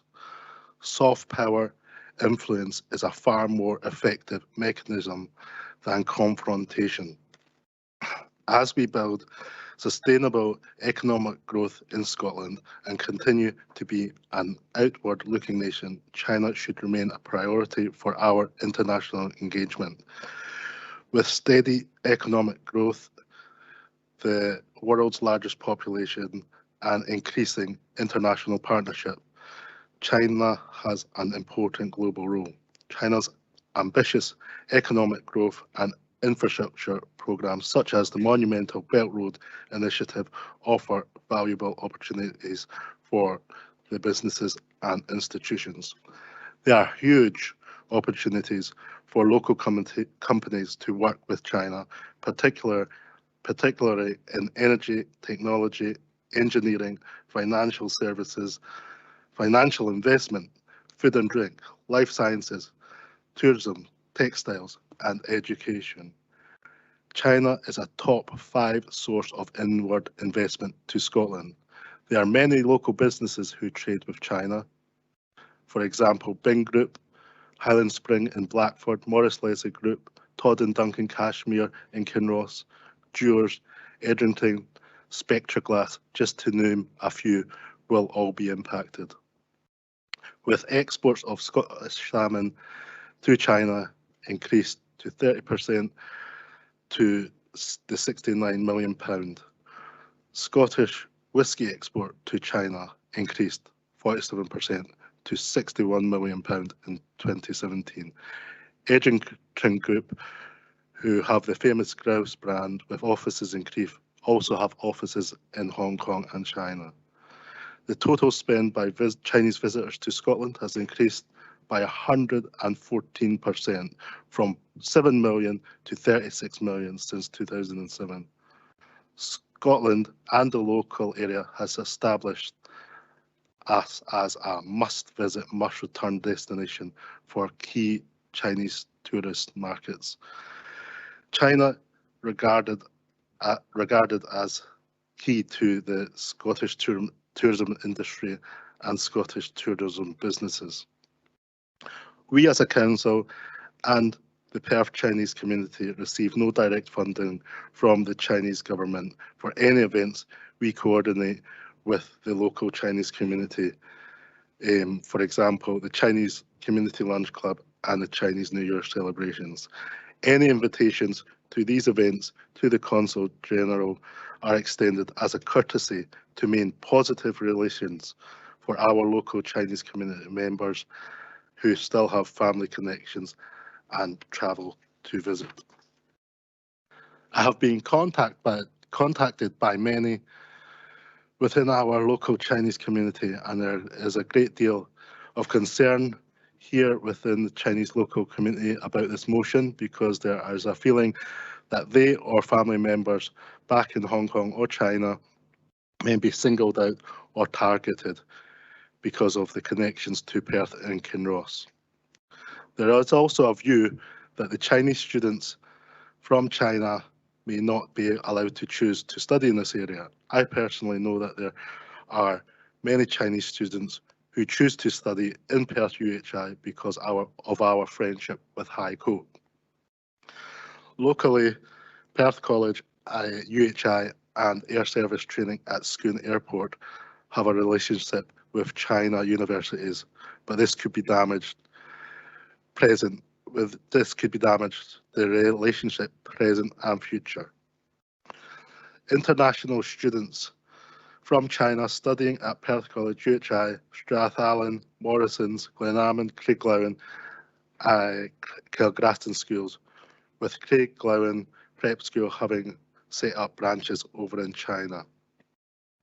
We've also seen the International Youth Band Festival relationship, and the economic impact to Perth and Kinross is £1.3 million, and the Joy Education International wanting to purchase property in Perth to set up as their hub. Councillor Chan, are you approaching your conclusion? Yeah. Yeah, thank you. The significant contribution to Perth and Kinross Council during the pandemic response with urgent supplies of PPE, which came about to a positive consequence of the Consul General being made of the work done in Perth and Kinross Council to celebrate and promote cultural events, which the consulate supplied over 250,000 masks, gloves, etc. to the local area. Maintaining relationships with the consular representative of the country here can be a more effective way of demonstrating a positive approach to human rights. I would say that 90% of the Chinese people in Perth and Kinross from China and Hong Kong, however, do not wish to stand against the Chinese government. They would rather work with them to show how Scotland and UK does things differently and better. Okay, Councillor Chan, you have had more than 5 minutes, I'm afraid, so I'm going to ask you to stop there. Okay, if you've. Thank you. Thank you.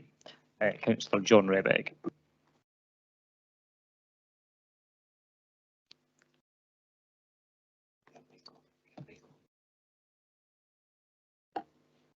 Thanks again, Provost.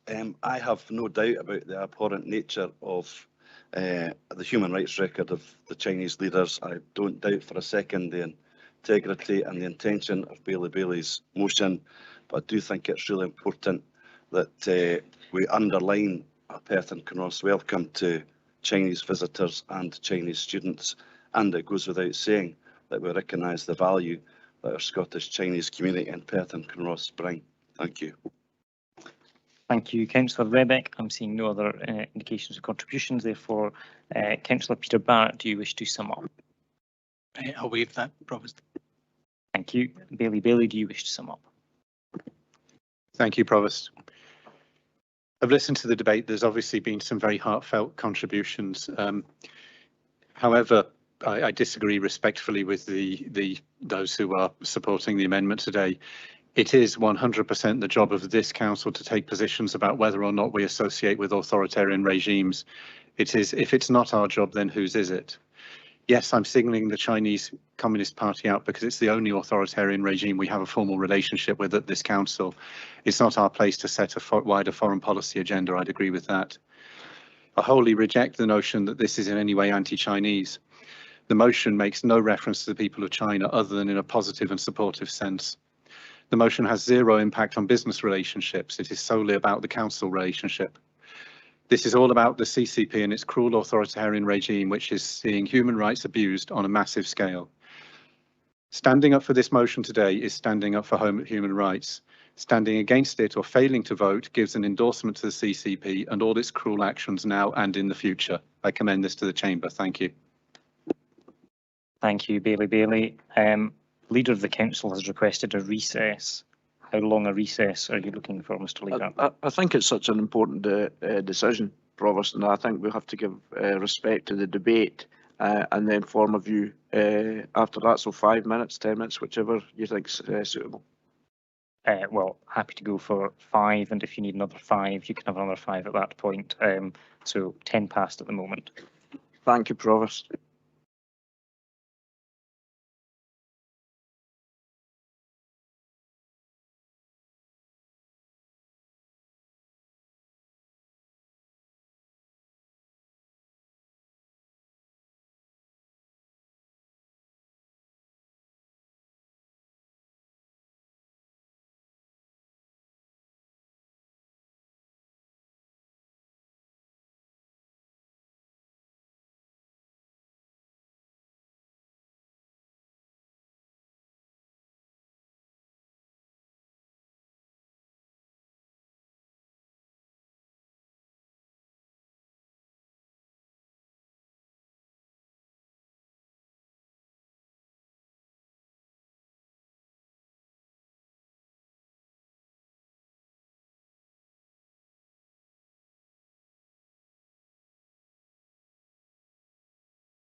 That bit.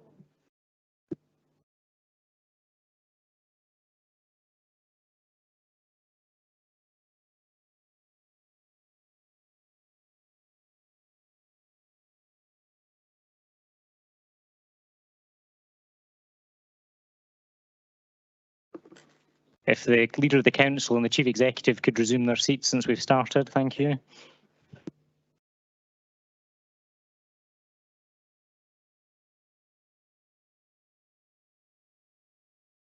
I'm going to hand over to Scott Hendry, who's going to read a roll call.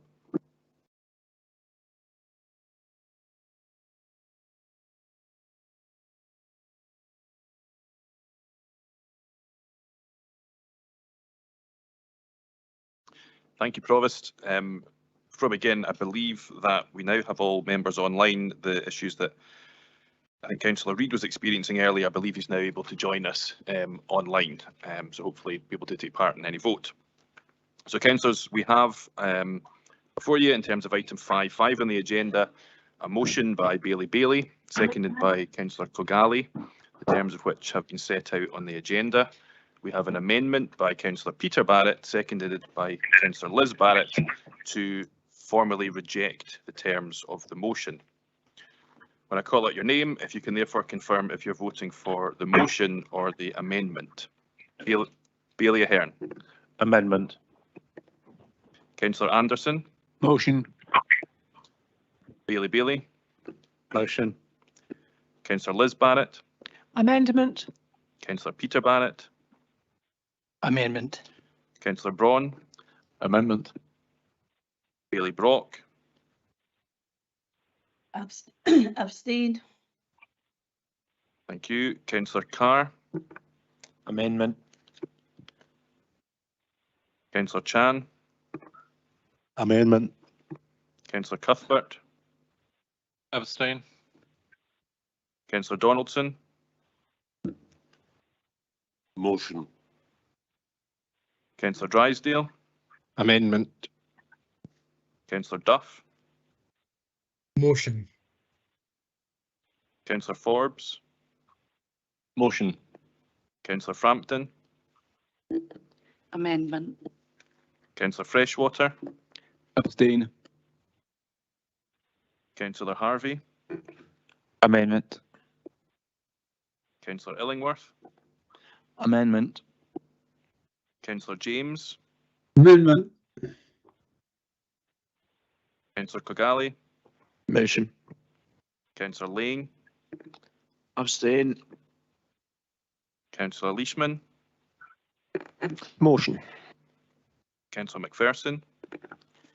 Amendment. Councillor Massey. Amendment. Councillor McCall. Amendment. Provost. Motion. Councillor McEwen. Abstain. Bailey McLaren. Amendment. Deputy Provost. Amendment. Councillor Rebeck. Amendment. Councillor Reid. Amendment. Councillor Robertson. Amendment. Councillor Shires. Motion. Councillor Smith. Amendment. Councillor Colin Stewart. Motion. Councillor Grant Stewart. Amendment. Councillor Waters. Amendment. Councillor Welsh. Abstain. And Bailey Williamson. Amendment. Provost, we have 17 votes for the motion, 23 votes for the amendment and 6 abstentions, so the amendment is carried. I don't think that.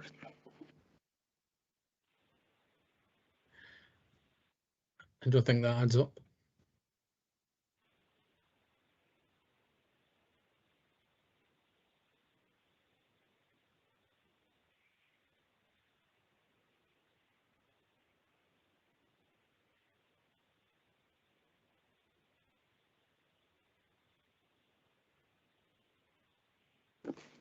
Apologies, Provost, I've jumped numbers across the page. So yes, the total is 10 for the motion, 23 for the amendment and 6 abstentions.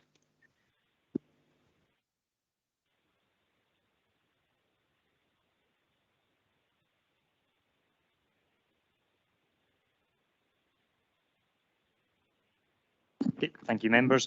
Members, we have received a late deputation request from Simon Howie on item 10 in relation to the harbour. As convener, I am minded to allow this subject to the council's agreement.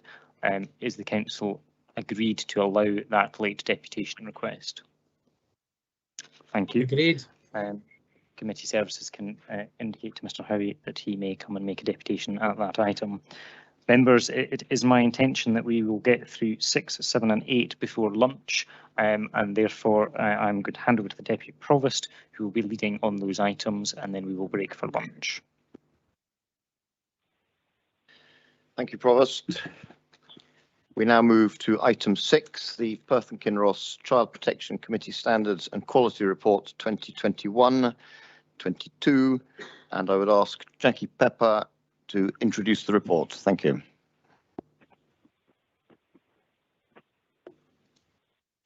Thank you very much, Deputy Provost. This annual Child Protection Committee Standards and Quality Report is brought to Council each year to endorse the wide range of multi-agency activity carried out by partners and led by the Child Protection Committee. This report shows how the leadership of child protection continues to strengthen in Perth and Kinross through the Child Protection Committee and the leadership of Bill Atkinson.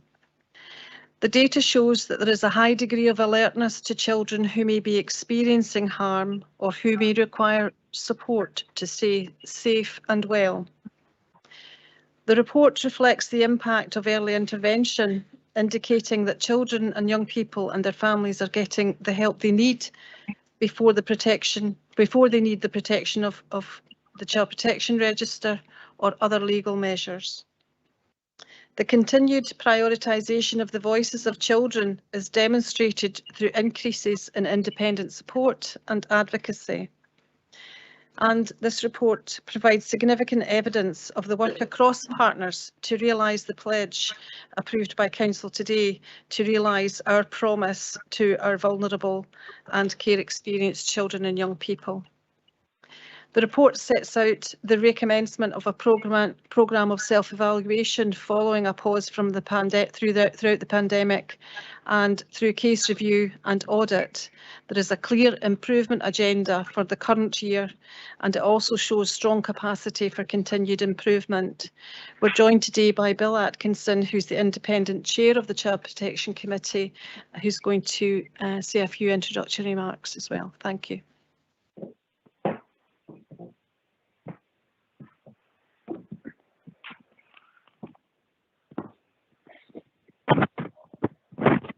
Thank you very much, Jackie, and good morning.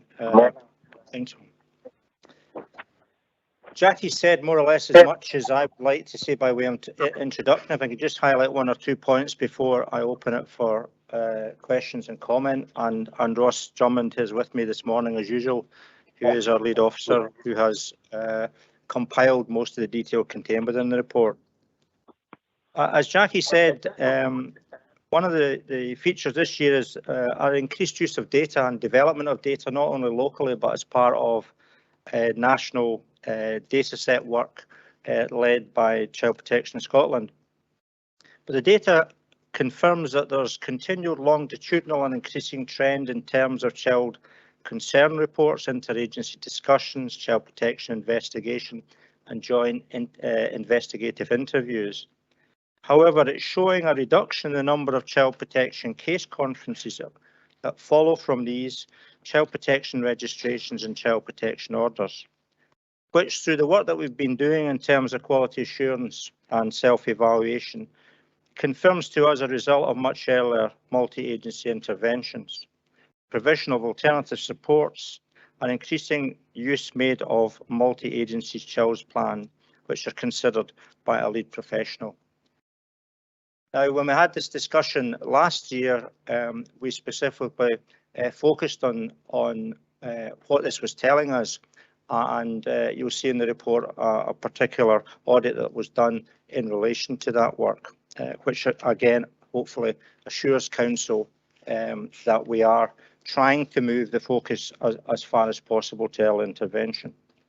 As Jackie's already said, a key part of the report is how the Child Protection Committee ensures that children and young people are not only being listened to, understood and respected, but are being provided with opportunities for particularly independent advocacy to ensure their voice and views are presented during their own decision-making processes, but also ultimately to allow us to develop and plan for future services. The report values, or hopefully stresses, the value we place on frontline practitioners and providing them with the support and development opportunities that are required. And you'll see in the report new technologies being increasingly used to make this available in more flexible ways, as well as introducing face-to-face child protection training as we emerge from the pandemic. The report also hopefully provides you with some sort of picture of what we're trying to do in terms of fulfilling a role for public information and engagement, and describes the impact of our website and other social media platforms where we recognise there's ongoing work for development and improvement, despite the support we receive from Mary Willis and colleagues in the comms team here. Lastly, as Jackie said, the report highlights the importance of leadership, and we welcome the support not only we get from the Chief Officer Group, but the support we receive from yourselves in your important leadership and scrutiny and support role that you fulfil as elected members. The time scale for this report concludes in July of this year as part of the normal reporting arrangements for the academic year. But I suppose I would want to assure the committee and the council that we have continued to develop our improvement plan, and comments and questions raised by you this morning will be incorporated in that as we progress through the implementation of that plan over the next year or two. That's all I would like to say by way of introduction. Thank you for listening, and as I said earlier, myself or Ross would be happy to take any questions or comments you have on the report. Thank you. Thank you, Rog, Jackie and Bill. There are questions, but just to say that I've asked Jackie to field the questions herself or to whichever colleague she thinks is best placed to answer. So I won't intervene between the question and the answer. First of all, Bailey Williamson. Thank you very much. My question is related to the chart on page 45 of the main pack, which is about the child concern reports by age. I was wondering if it's possible to get further comment on the graph, along with, do you think that the rollout of the 1140 hours childcare is going to have an impact on those reporting figures?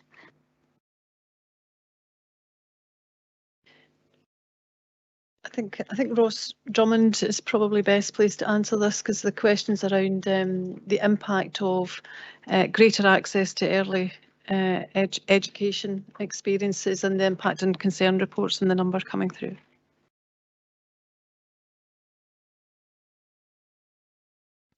Thank you, Jackie. Good morning, Council, and thank you for the question, Councillor. I'll start with what I do know. I'll maybe need to defer or come back to you on the impact of the 40 hours that you've mentioned.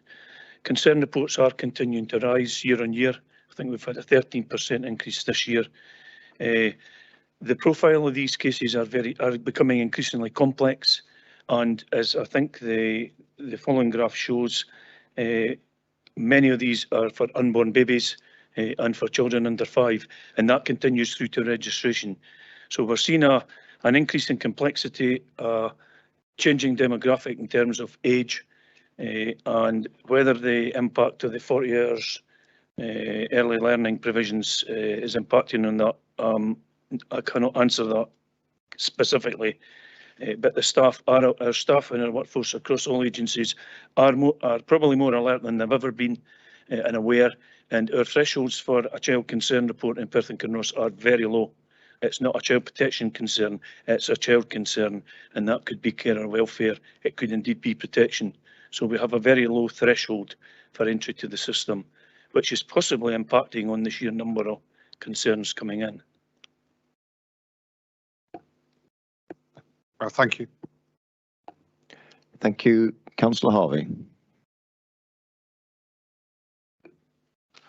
Thank you, Deputy Provost. Thank you, Jackie and Phil, for your very extensive report, and it's really encouraging to read how things are going. I've got one specific question about section 5.5, and it concerns the use of child and young persons plans. I wonder if you could expand a little bit more as to how this has an effect on the overall reducing the need to go to CPCC and CPR, just for some more kind of logistical technical background. Thanks. Thank you, Councillor, and I'll maybe make a start to answer that, and I may ask Hazel to join me. In terms of getting it right for every child, which has been around for many years, that advocates the increasing use of child's plans as opposed to child's protection plans when it's more acute. The data in this report would definitely suggest that after that initial concern and the activity it starts at the front end, a very small number of children are making it to conference and onto the Child Protection Register.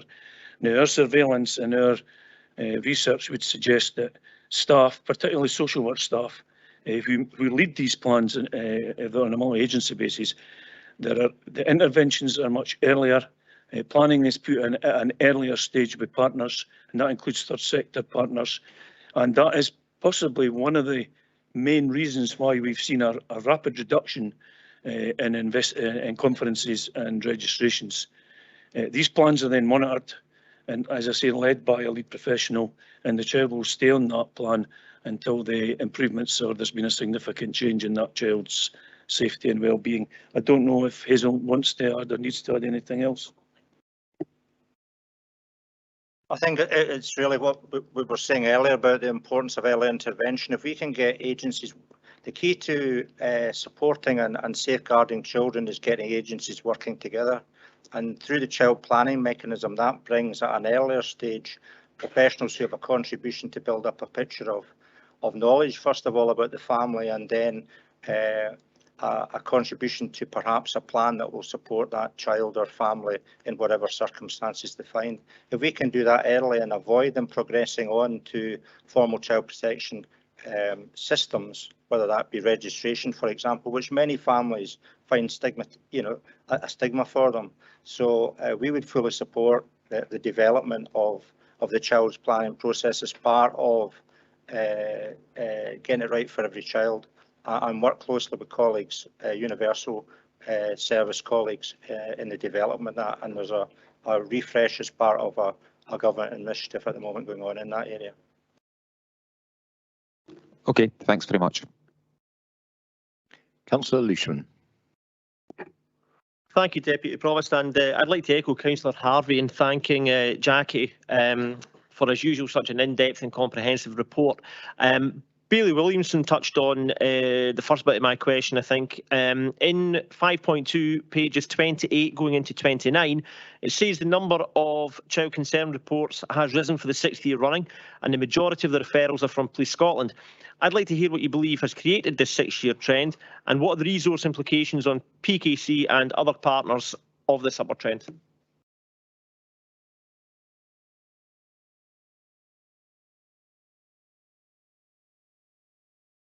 I think it's a combination of two factors. I think it's a combination of our continued message to staff that they have a responsibility to act on what they see, and be a greater awareness of perhaps the circumstances in which whether the police are visiting a house or whether teachers are seeing children in school, of the family circumstances that may impact on their learning and teaching, and then knowing what to do about that.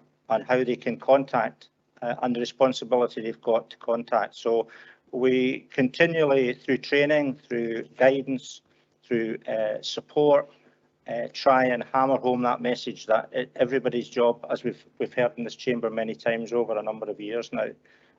So I think that's what it's about. There are clearly other issues that you'll see in terms of family circumstances, pressures on families for all sorts of reasons, and that clearly will contribute to whether child services, first of all, children's services, or indeed child protection services need to get involved. So it's a combination, I think, of greater staff awareness, which is one of our key responsibilities, and I think a development of pressures on families through a whole range of factors.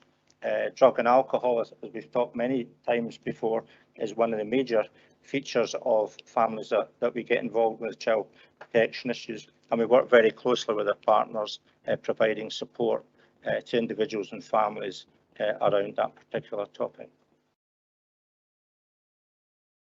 And Jackie Pepper wants to contribute to this answer. Thank you very much, Deputy Provost. Just to echo what Bill's been saying in relation to child concern reports, there's you have to be careful not to misunderstand those as child protection referrals. They are about raising a concern about a child's well-being or welfare. But to give you some reassurance that all of those concern reports are assessed and triaged and considered via the social work service. So that does have an impact on resource and the capacity to do that. And you'll see in the covering report that just because of the impact of the pandemic and that ongoing increase and the trend that's continuing there, that additional capacity has been put in a temporary basis to the Children and Families team and the Child Protection Duty team in particular, and some of the family support work that Hazel leads. Some of that's temporary and due to end, but we've been looking at solutions to increase that for a further 2 years in order to see that right through to hopefully the beginning of a reduction. Thank you. Bailey now. Thank you, Deputy Provost, and apologies for speaking to you from behind a post here. I think I got one of the cheap seats, but I am in the room. I'm on Appendix 2, and first of all, thank you for the report, very thorough report. I'm on Appendix 2 here, page 83 of the document pack, which is the progress report against the action plan. While most of the actions here are measurable, some have room for a lot of subjectivity. And my question in particular is about action 1.1 in the improvement plan tracker. The action is to further develop. How is success defined in that case? And how do we know how far we have to develop the provision before we delivered on this action? It's rated green, but how do we know how far green is? Because I can't see it represented in the text there. Thank you. Thank you very much for your question again. Bill indicated earlier that this was a delayed report and coming to council, so this was up till the 31st of July last year. We haven't sat back on that. We've included this as a tracker document. We've been trying to track our progress on that. We had a similar question in relation to the improvement plan raised at the scrutiny committee, that many of the actions were shown at green, and there seemed to be no end to them. So at this precise moment, the CPC met recently and we're reviewing the plan. But in terms of that action and task, we have hopefully evidenced in the report, Councillor, the progress we've made on that. We have further developed the advocacy arrangements that, in addition to what are in the plan, since I think the 1st of December, all children and young people involved with children's services, social work services, is now offered the provision of independent advocacy, and I think at the current uptake level it's sitting at 86%. So it's not just children in presenting at hearings, children at case conferences, it's all children now involved with children's social work. So we're looking at providing that, and through that we are certainly hearing their voice, and that's evidenced in plans, assessments and minutes and outcomes from meetings. Coincidentally, just finally, that particular action has now been withdrawn from our new improvement plan, which we were not able to share with Council today, but it's one of those ongoing, continual pieces of work that we as the Child Protection Committee will continue to oversee. Thank you, and I applaud the work that's gone on here. I didn't mean to in any way detract from that, and thank you for the answer. Thanks. Thank you. We now move to Councillor Rebek. Thanks, Deputy Provost. Given that it feels like there's a fairly consistent demand for services, regrettably, where are we in terms of staff resource and the levels thereof?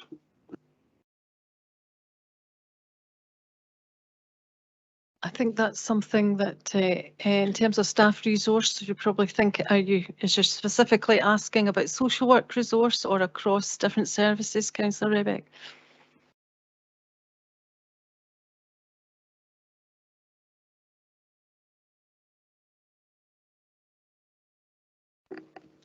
Yes, I'm happy to answer that more generally in terms, because my function is in relation to the multi-agency working that's make up of the Child Protection Committee.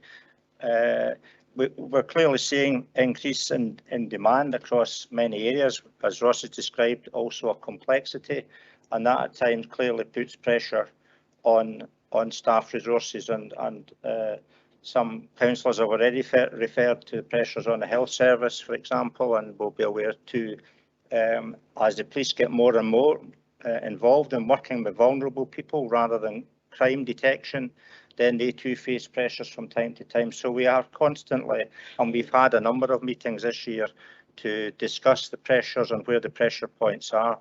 So the first response to us in relation to that is to work out whether we can share those pressures and whether we can work together on them. And from time to time, that results in us tuning the processes and the procedures that we follow.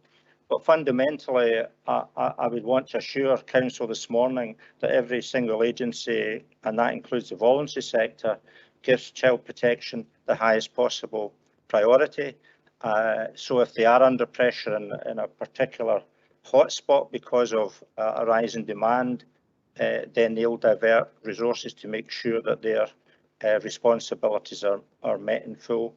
Having said that, as Jackie's already alluded to, I've stood talking about this report for a long time, as some of you will know, and any time that I've had to draw elected members' attention to pressures, then I can only say I've had nothing but absolute support from you in addressing that, and I'm sure Jackie will touch on that when she talks about the particular pressures in social work.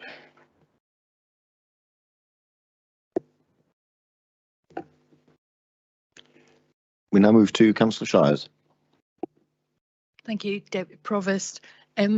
We certainly did have a good opportunity at scrutiny performance to go through this paper, so I won't ask the questions asked again at that. At 5.10 on page 30 of the report, it refers to the challenges of delivering multi-agency training when face-to-face wasn't possible. I just wondered briefly what, if anything, has been learned from that experience during COVID. Were there any pluses from different ways of working that you're going to be holding on to for the future, and moves to face-to-face training post-COVID restrictions? Has that been successful? Has it been easy to, to ease staff back into the more traditional ways of working? Thank you. Thank you, Councillor Shires, for your question. There's a number of questions in there. I'll try and summarise our position now. The pandemic forced us into looking at alternative ways to deliver learning and development or training opportunities. There was a complete pause in training at the start of the pandemic for obvious reasons, as we diverted resources, particularly training officers' resources. I would say to you that as we emerged from the pandemic, the need for training never went away. The demand at this precise moment today is still high. We have successfully managed to move some of our training onto online modules, which have pros and cons, and also we've managed to develop a facilitated webinar in terms of basic awareness child protection. I'm delighted to tell Council that we recently started, I think it was in November, our first and our second face-to-face training courses, and indeed, if I'm not wrong, there's one today. actually running a half-day basic awareness training course. The demand is still there. Trying to manage and meet that demand is a challenge, but we are progressively moving towards a mix or a hybrid method. Some webinars with a lot of online support modules and face-to-face training. I think we've embraced that, and hopefully we don't revert back to an online only basis. I think the face-to-face training is much more valuable. Thank you. We now move to Councillor Peter Barrett. Thereafter, Councillor McCall will be the last question, unless any others appear quickly. Thank you.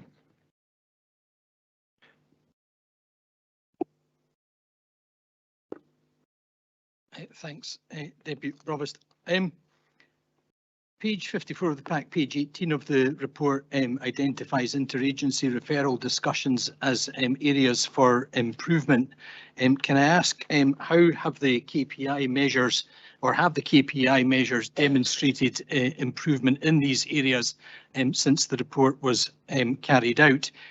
And what was the result of the audit of IRDs which took place in October, and did that give cause for greater concern or reassurance?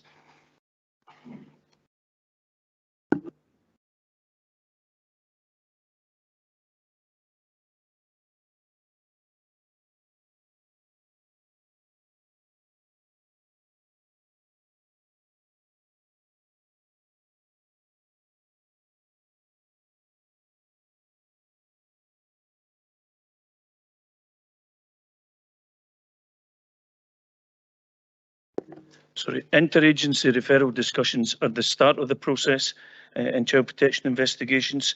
They're key to a successful outcome, and as a result of the audit work we've reported on page 53, 54, towards the end of last year we moved towards an audit of IRDs. This was a small scale audit with a multi-agency team of auditors, and we audited, and I was part of the process, we audited a number of cases over a number of days. What I can tell you in terms of the positive outcomes from that is we were reassured. Overall, we were reassured. There were no delays in IRDs being called. There was good attendance and good information sharing before and at IRDs. Siblings was mentioned earlier. I'm going to move to brothers and sisters. Brothers and sisters were also being considered in addition to the subject child of whom there was a concern.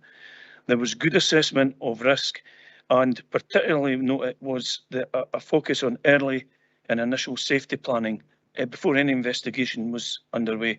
So there was a big focus on safety.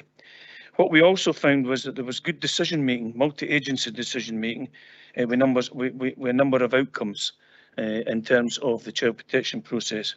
However, that's the positives. There was areas for improvement, and this related around the decision-making processes. There wasn't always clear evidence in the IRD template or minute. There wasn't always clear evidence or the rationale for why certain decisions were made or not made. And there was also some inconsistent sharing of that IRD template with partners who were either at the IRD or sometimes were not at the IRD. And that's down to agency standalone databases. So the IRDs were taking place in all the positives, but some of the recording practices afterwards were not as robust as they could be. So what have we done since November when we completed that audit? We've shared that evaluation report through the CPC most widely, but we've also sent it to the practitioners whose IRDs we audited, because that was key. Tayside Police Division have led the revision of the IRD guidance. We have Tayside-wide IRD guidance, practice guidance, and that is almost complete. And contributions from Jackie and Hazel's team have strengthened that. So we now have slightly strengthened guidance. More importantly, we now have a template that's agreed across Tayside, and we can now use that template effectively on our current system and on Hazel's social work replacement system. We've also developed an IRD module, an online training module in the absence of any multi-agency training, and we hope to have that ready to launch by the 20th of February. We've also finalised the IRD toolkit the toolkit we used, we've refined it, and we're planning to do a second audit this summer. And any additional bits of work from that audit will be in our new improvement plan. So we're moving towards a single improvement plan for the CPC, much more focused. Thanks very much for that. And can you confirm that those steps have addressed the issue of where, you know, IRD was previously, as it said in the report, seen as an event rather than a kind of ongoing dynamic process?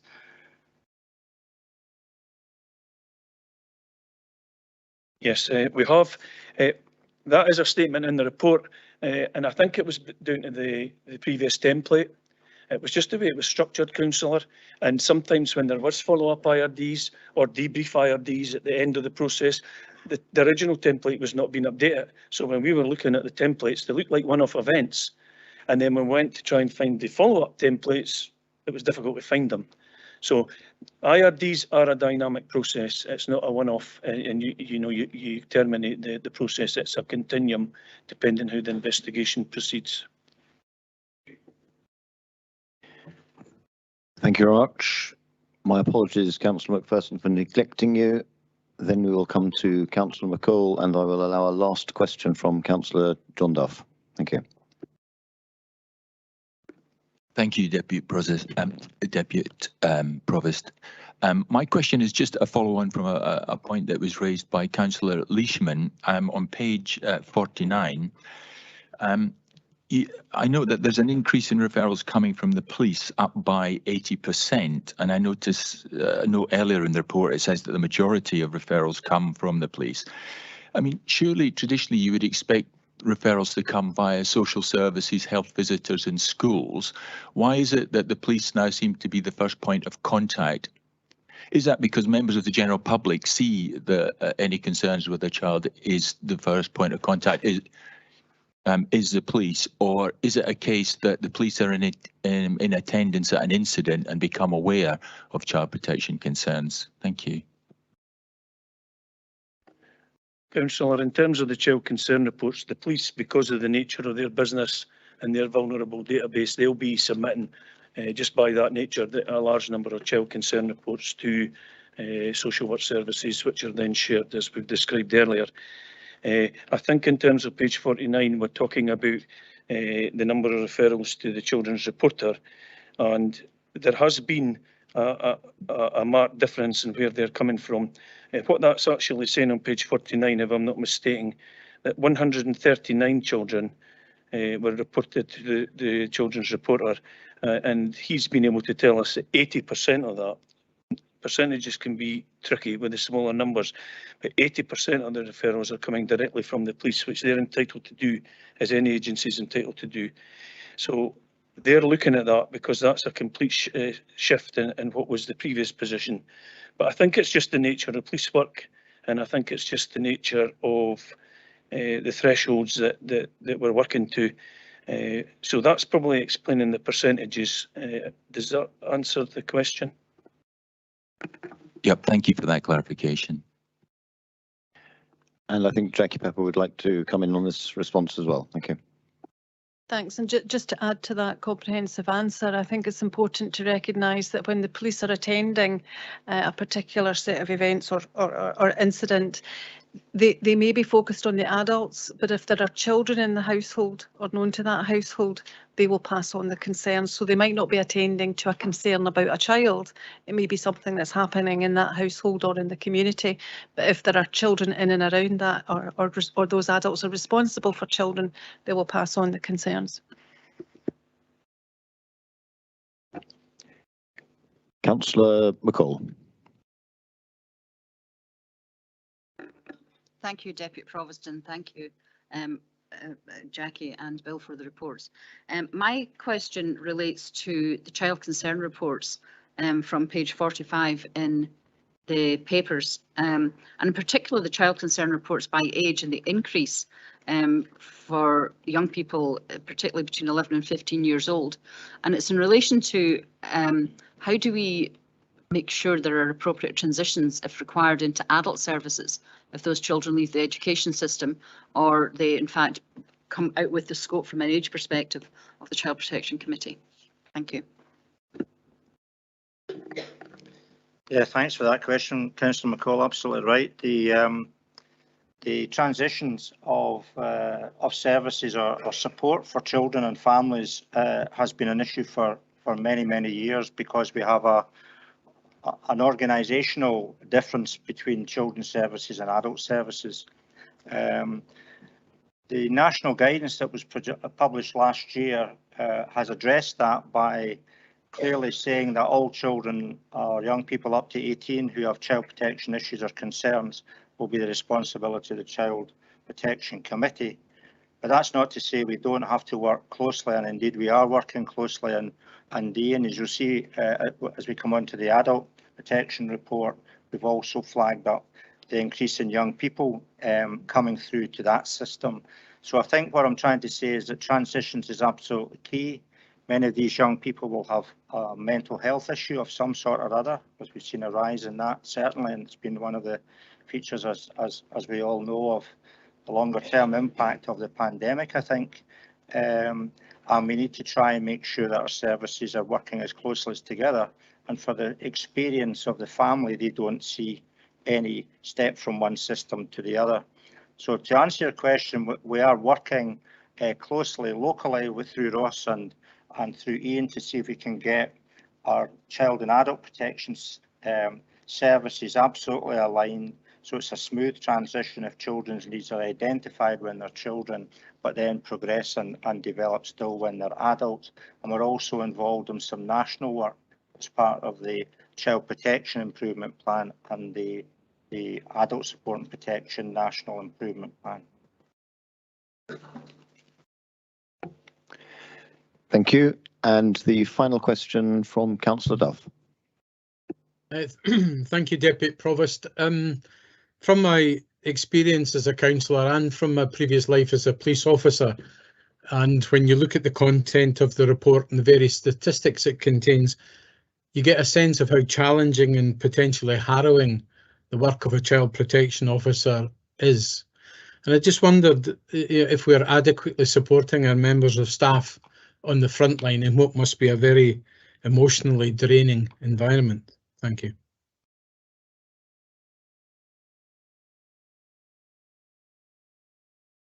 Thank you very much. That's a really important question, and one that we begin to address in the Chief Social Officer report as well.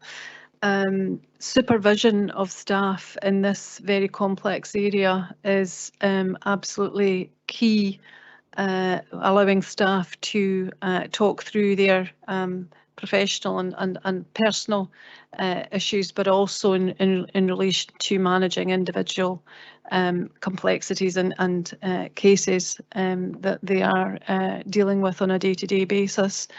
But I'm sure Hazel would want to say something about the arrangements across services for children and young people and families that the council is responsible for, and how we support staff.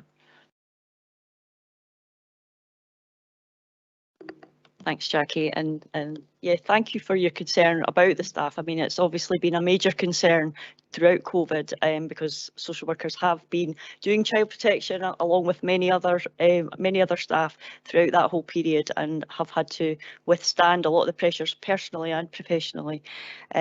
Certainly, the leadership within the council has ensured that child protection has had primacy throughout that period of time, and it's always given priority. However, that does impact on other areas of service, and so other workers working to maintain children in the community and ensure that they're being provided with the right services has dipped to allow us to ensure that we have the resource available to commit to child protection, which will always be our priority.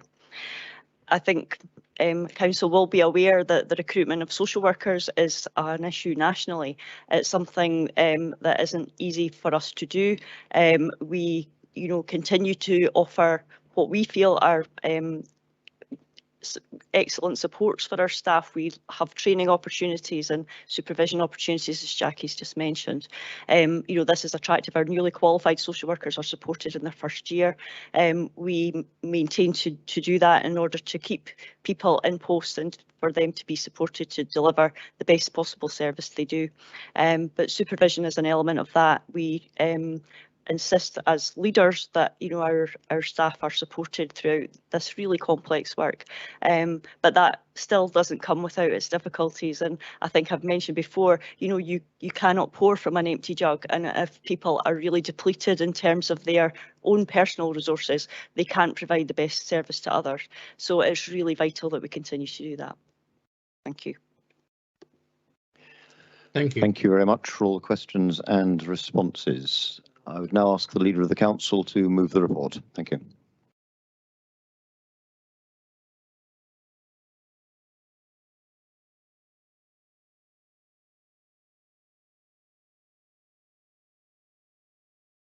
Thanks, Deputy Provost. This annual Standards and Quality Report prepared by the Child Protection Committee for the academic year 2021 to 2022 clearly shows the extent to which our services are ensuring that children are kept safe from abuse and harm. This report shows the extent of the support, care and protection provided to vulnerable and at-risk children and young people and families across all our communities during the pandemic. This Council has a responsibility to make sure that these essential services are delivered to the highest professional standards. This report presents an overview of performance and services to protect children and young people and is based on sound evidence.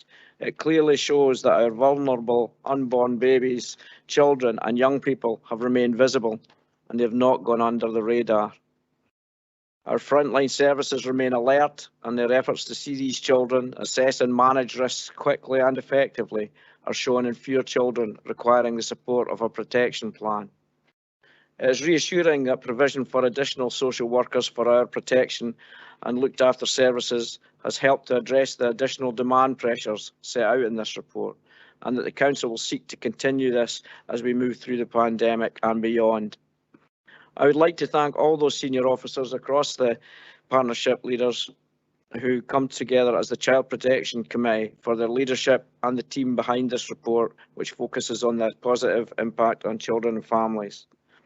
This report provides a valuable tool to gauge the quality of our child protection services, and it is very pleasing to note that this has remained very positive in the most challenging of times. There are many examples of continuous improvement, including the expansion of advocacy to allow children's views to be at the heart of decisions and the focus on evaluating key processes. However, we can never be complacent and must continue to strive for excellence in our efforts to keep all our children safe from harm. Sincere thanks must go to our frontline staff, whose commitment to getting alongside our children, young people and families is unquestionably demonstrated in this report. The public are encouraged to report any concerns they may have about children through the number displayed on our website at any time, day or night. In fact, we all have that responsibility. I'm happy to move this report. Members, just to make you aware that the lights are about to drop very slightly because they're on too high a setting from an accessibility point of view. Okay. And it's just not that we're not about to turn the lights out entirely, just in case you were worried. Hand back to the Deputy Provost now. Thank you. I'm sure that doesn't make us any gloomier. I now call on the Deputy Leader of the Council to second the report.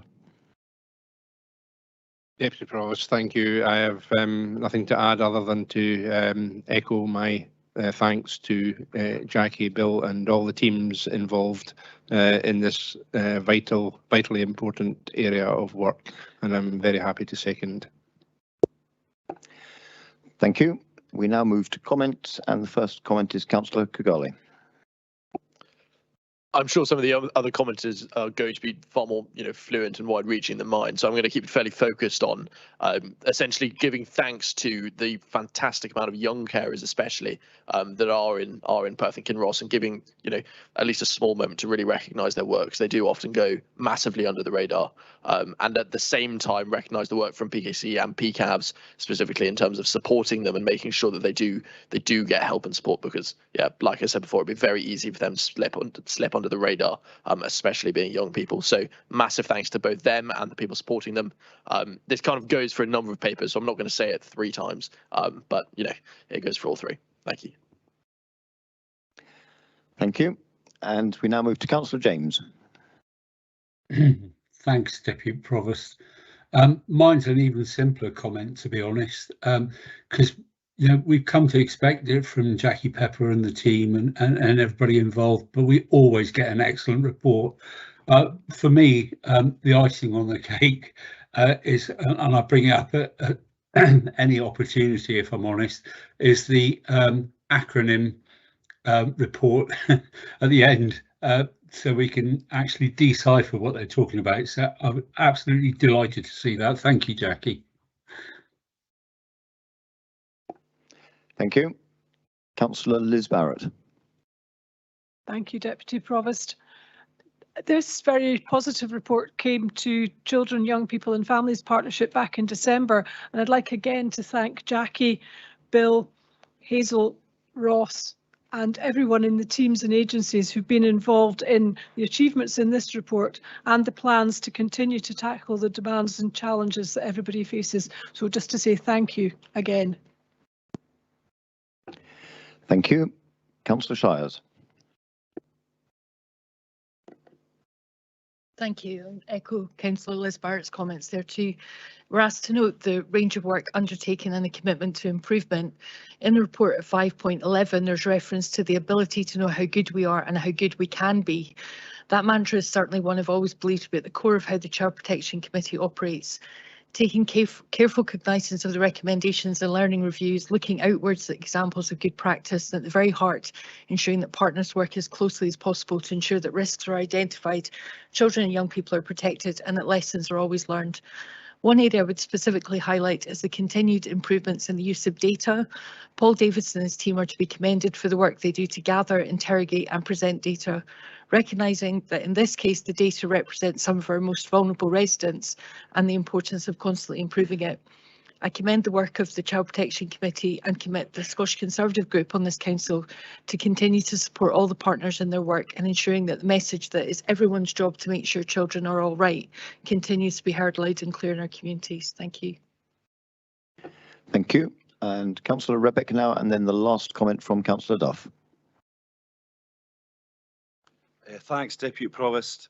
It feels to me very humbly like early intervention and collaboration are the key to better outcomes for our most vulnerable children. But it also feels like we're really good at collaborating and we're really good at intervening early. And I say we, of course, I don't really mean we. I mean your teams, Hazel and Ross's and Kenny Ogilvy's teams.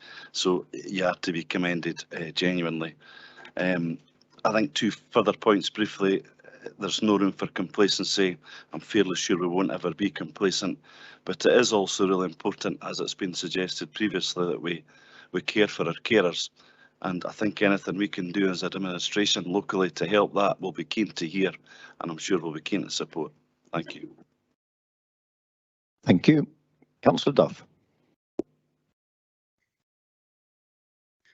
Thank you, Deputy Provost. The protection of children is and always will be a key concern and priority for elected members. And I welcome the report before us today. I too would like to thank Bill, Jackie, Hazel and their team for all the very important work that they do, a lot of which, as I said, occurs in extremely challenging and at times quite harrowing circumstances. I'm comforted by the content of this report and by the responses given today, that we as a council and as Child Protection Committee are giving child protection the important status that it must have in order to safeguard the lives and development of our children. Thank you. Thank you very much. There being no further comment, can I ask if the report can be agreed? Thank you. Great. Before we move to paper 7, I think the Provost may wish to clarify the position on lunch. So we're going to take paper 7 because we've got externals for that still who've been here with us all morning and who would have to stay several more hours if we weren't to consider it before lunch, and then we will break for lunch and do the Chief Social Work Officer report after lunch. Okay. Thank you very much, Provost. We now move to paper 7, the Perth and Kinross Adult Protection Committee Biannual Report 2020-2022, and I would ask Jackie Pepper to introduce this report.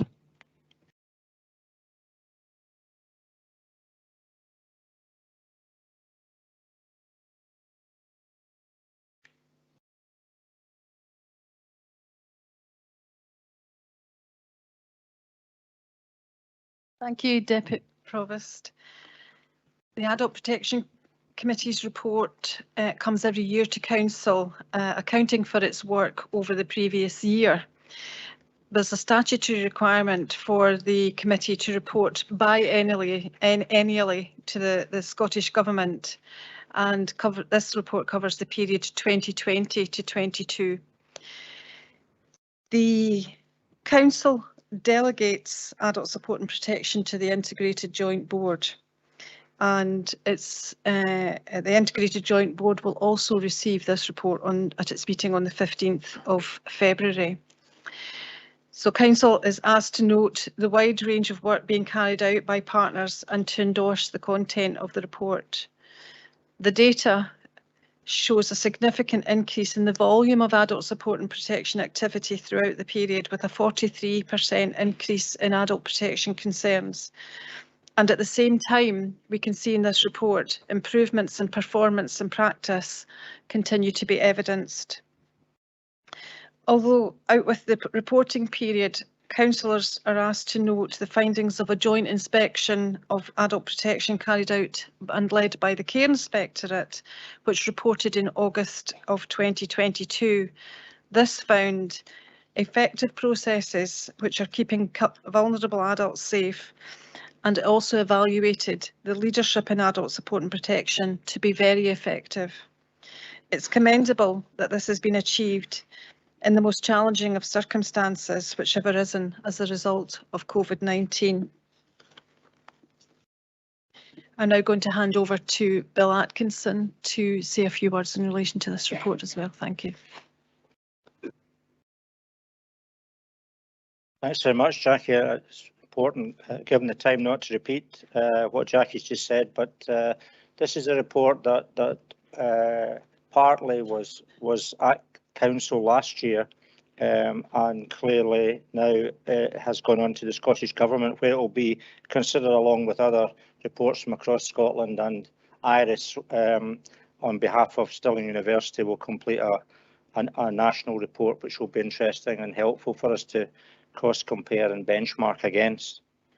Fundamentally, as Jackie has said, the work of the committee this year has really been about how we develop our data to better understand and focus our resources on the ever-increasing demand for adult support and protection concerns, and how we deal with them on a multi-agency basis. Really in anticipation of questions that were raised in relation to child protection, we see this as a positive move, because it's about agencies being much more aware of their responsibilities to do something about something, a concern they see, and at least passing that on to our access team to allow them to do a multi-agency screening to consider what best ways to respond to that. And as you'll see also, in only a very small number of cases, that requires formal adult protection intervention, but what it does allow is an identification of need, building up a picture, and therefore deciding on how best to support that individual or their family. So a large part of our work has been about developing that data, comparing that data, and we're getting better at that. It's getting more accurate, and it will be further supported by the new social work system that's shortly to be introduced. And we will continue to cross-compare with colleagues around the country and learn from them. We've also been involved in a number of consultation events with staff to involve them and engage them in their understanding of adult protection, their role in that, and how we can best support them, as we've already discussed in relation to child protection, in relation to this challenging work. You'll see in the report a number of audits and around chronologies and other IRDs and other key processes which help us bring together services to assess the level of risk and needs and how best to respond to them. We've already, or we see in the report also, the whole question of how we support staff through learning, and a new learning pathway has been well received by staff who are busy and need to be able to understand and be clear about how best their particular learning needs can be met. And more recently, as we've done for some time in child protection, we've used the mechanism of learning from reviews, both local reviews in terms of looking at cases within Perth and Kinross, but also across Tayside and nationally. What can we learn from cases and from reviews that have been undertaken to assess how well we worked on a multi-agency basis? Although the biannual report by its nature focuses on progress over the last 2 years, we have also included setting our priorities as part of an improvement planning process over the next years. And that includes the collaborative work across public protection for the very reasons that we've discussed earlier.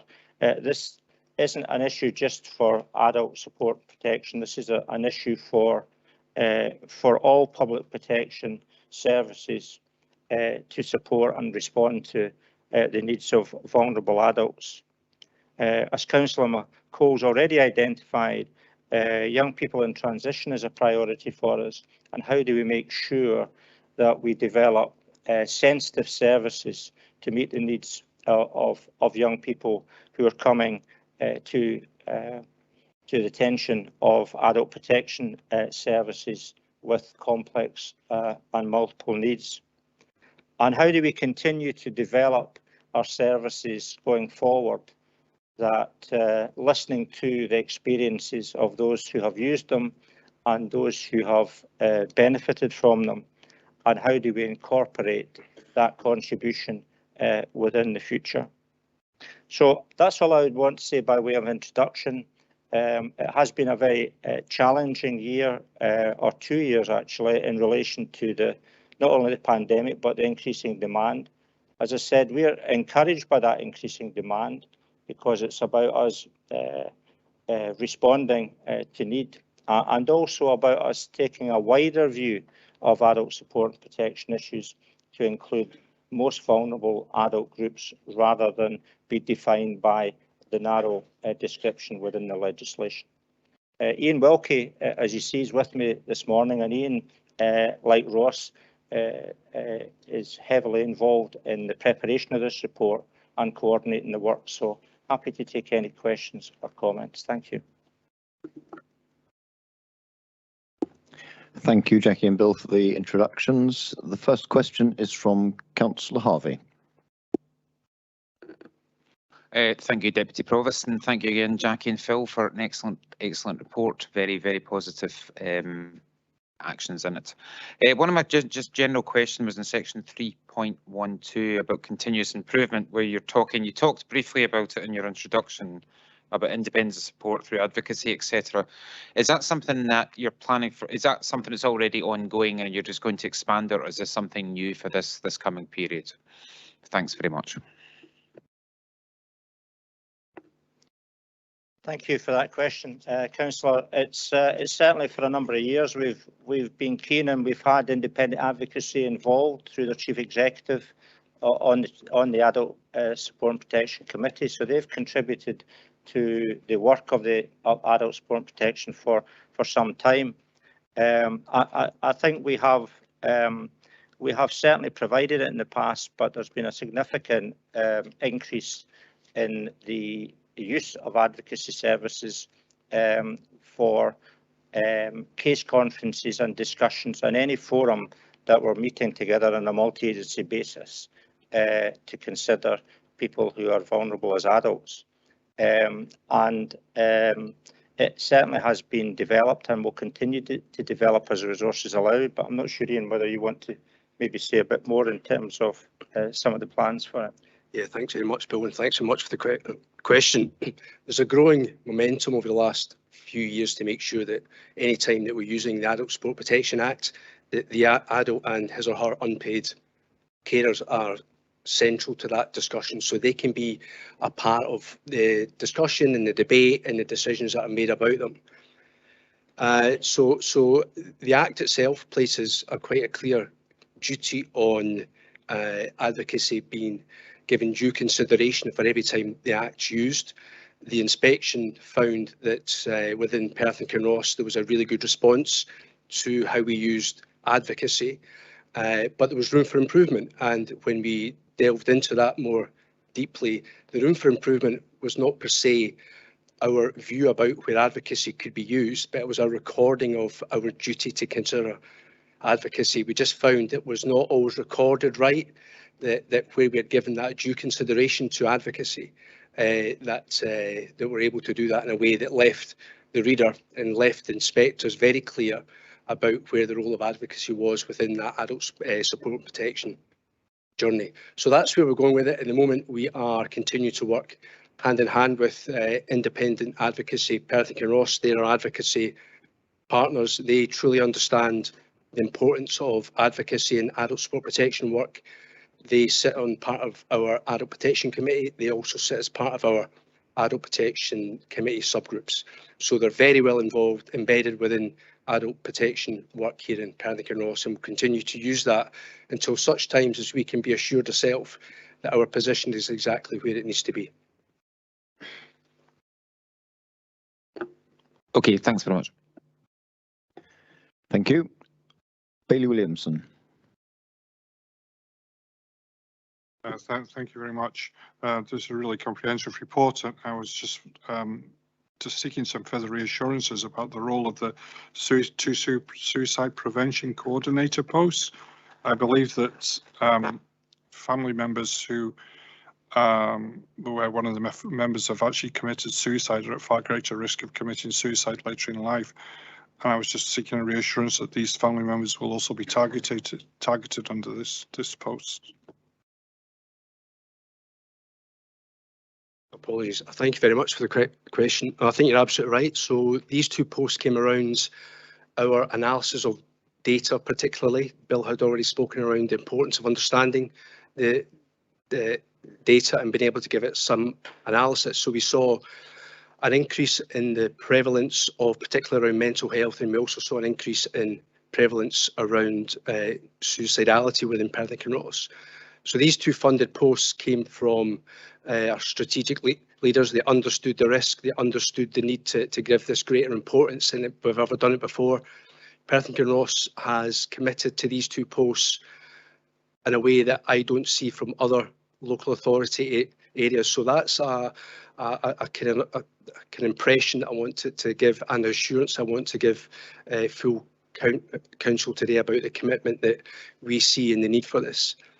Towards the end of last year, there was a recently revised and republished suicide prevention national strategy.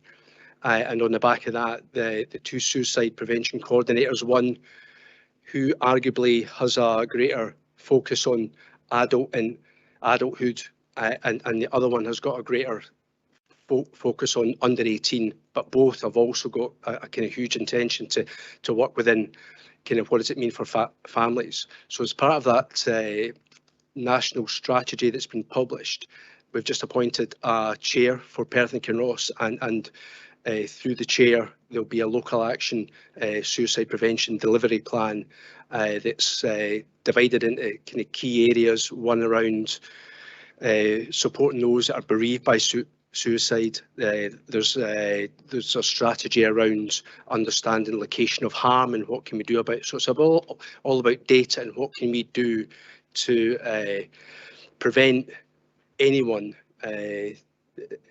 who might feel the need in a way that we haven't done before.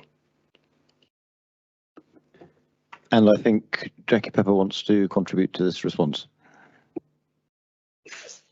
Thank you very much. This is in answer to your question, Bailey Williamson, not anything that's within the Adult Protection Committee's report, but I suppose as Chief Social Work Officer and Chief Officer for the Health and Social Care Partnership, I'd forgotten who I was at that point in time, sorry, and also leading on the mental health improvement work for Tayside in my current role, there's certainly a key message that's coming through from family members and who've lost loved ones to suicide about how they're involved in some of the review processes and the improvements that flow from that, so that they feel fully engaged in that. And that's certainly an area for improvement, so that we need to look at that in a much broader way across all of the different review processes, in order that they can contribute to that meaningfully and take something positive from it. Councillor Braun, thank you. Thanks, Deputy Provost. The question is regarding rise in financial harm.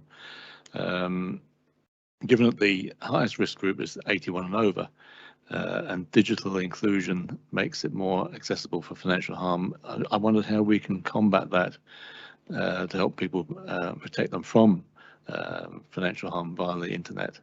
And following on from that, given that the currently people in the 80s may not be so digitally inclusive, the next generation behind it coming through, if I may say, may well be used to digital devices, phones, laptops, whatever. Are we looking to increase our protection for those sort of people? Yeah, thanks very much. And I think you're absolutely right. So it's been a key concern of ours for a little while now. And again, we've used the data to determine what is our response to this. And over the last year, what we have done is we've created a separate financial harm subgroup, and within that we've got a number of agencies and disciplines who feed into that, including colleagues from the police. They have their own kind of protocols and policies and guidance in relation to how they can support adults where there's evidence of financial harm. A fundamental part of that, I have to say, and it's been quite interesting for me, is our trading standards are in conversation with, they call it, there's a hub down in London that's currently tracking online conversations, are people that are currently having with known people to commit fraud. And so what they then do with that is they then alert us, and there's a kind of multi-agency joint approach between trading standards and social work. We will contact the adult and we'll offer the adult support as a means to try and withdraw from that relationship in a way that they feel able to do so. So as kind of financially and digitally tech will continue to grow, we're currently working with a range of people, including the banking sector, to make sure that you know, where we can and where we can evidence risk of harm and where we know there is harm, that we can apply a proportionate response to make sure that we can either prevent the harm, or where harm exists, we can mitigate that as much as we can.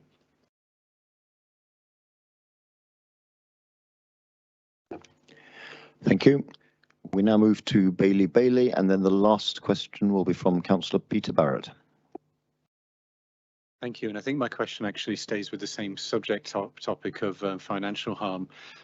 Given that financial harm is accounting for around about 1 in 5 of referrals, as the report notes, it's on the rise as well. When was the financial harm subgroup disbanded and why? Because the report notes it was re-established, but I'm interested in when was that subgroup disestablished and why was it disestablished? Thank you.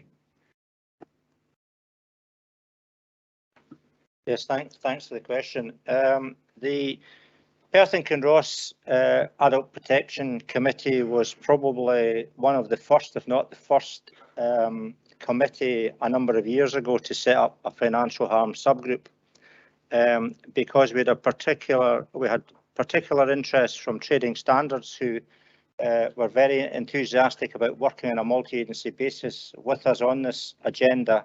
And we also had somebody from the banking sector who sat on the committee and who was very also enthusiastic and driven about how he, within the banking sector, could work with us to improve. So we developed protocols and guidance, which was eventually adopted as national guidance to deal with this. And it was probably disbanded about 4 years ago or so, as we felt at that time we had procedures in place to deal with it.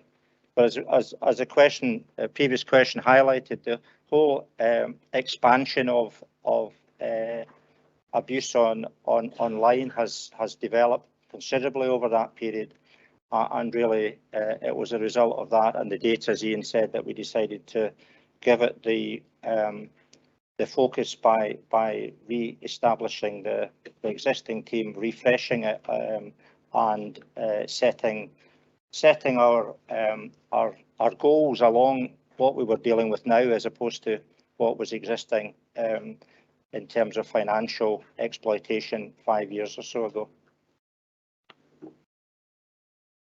Thank you. And Councillor Peter Barrett. Thanks, Deputy Provost. The report highlights on several occasions the success of the Care Home Oversight Group. I wanted to ask if you could tell us a bit more about how it has borne down on the number of large-scale investigations, which is commendable in a high-risk area for older people. And is this another example of sector-leading practice by Perth and Kinross? Thank you. I'll say a few words and then I think Kenny might want to come in. The Care Home Oversight Group was actually established in Perth and Kinross to feed into a strategic oversight group which was mandated by Scottish Government during COVID. So that was a joint responsibility that was provided to executive nurse directors and chief social work officers for the whole of Scotland. So I suppose in its construct, I wouldn't suggest it was sector leading practice, but perhaps in its outcomes it may be. And it's certainly something that was highlighted in the Care Inspectorate's joint inspection report of adult support and protection as something that was having a significant impact on protecting and safeguarding our care home residents. It continues beyond the pandemic and is something that we see as very much a core part of our ongoing support, not just scrutiny and monitoring of care homes, but providing support and guidance. And as you'll probably be aware, that care homes continue to experience outbreaks of various viral infections, not just COVID, but flu, etc., etc. So it's a valuable network, a multidisciplinary network and group that assists care homes to manage that, particularly some of our smaller care homes who don't have the resilience that might be around for some of our larger organisations. But I'll leave Kenny to say a wee bit more about the detail of it. Thanks, Jackie. The Care Home Oversight Group, its name's actually changing to the Collaborative Care Home Support Group, so next report will be referred to under that term. It consists of a range of professionals, and a large number of those professionals are health professionals. And one of the big advantages there, we refer to the large-scale investigations in the report, and the vast majority of them are in care homes. And a lot of the concerns in care homes are related to issues such as nutrition, pressure care, medication issues, etc. So again, the big advantage of the Care Home Oversight Group is we can tap into that experience from health professionals in that group who have, a greater knowledge in those areas than, for example, social workers, and they can then work together to use that information to try and, obviously take informed decisions on reducing any level of risk that's identified in the care homes. And again, part of the group, we've got a number of enhanced care home nurses. In Perth and Kinross now, I think we've got 3 whole-time equivalents, and they are part of the Care Home Oversight Group, and we're just currently looking at training them to be second workers in adult protection investigations as well, just to try and tie in those two groups together, or 2 processes together. Thank you. And Claire Mailer wants to contribute to this response. Thank you, Deputy Provost. It was really to sort of just add in some comments regarding the previous discussion round and about financial harm, and just to give Council just a brief update on some of the work that we're doing through the Anti-Poverty Task Force and some of the poverty work that we're leading on. We had quite a useful discussion yesterday, our senior leadership team, with some third sector reps and indeed PCABs round and about the networking and ensuring that people are picking up. So third sector and other sort of voluntary agencies are picking up some of the key indicators where there might be financial harm and additional support needed. So some of the work that we're doing round and about the Anti-Poverty Task Force is really to ensure that frontline officers have got that wider awareness of the support that's available, smoother referral lines through, and we're doing some of the mapping activity in terms of the support and services available at a very frontline community level. But we can give Council a more detailed update at some point in the future of that work. Thank you, Claire. There being no further questions, I will now ask the Leader of the Council to move the report.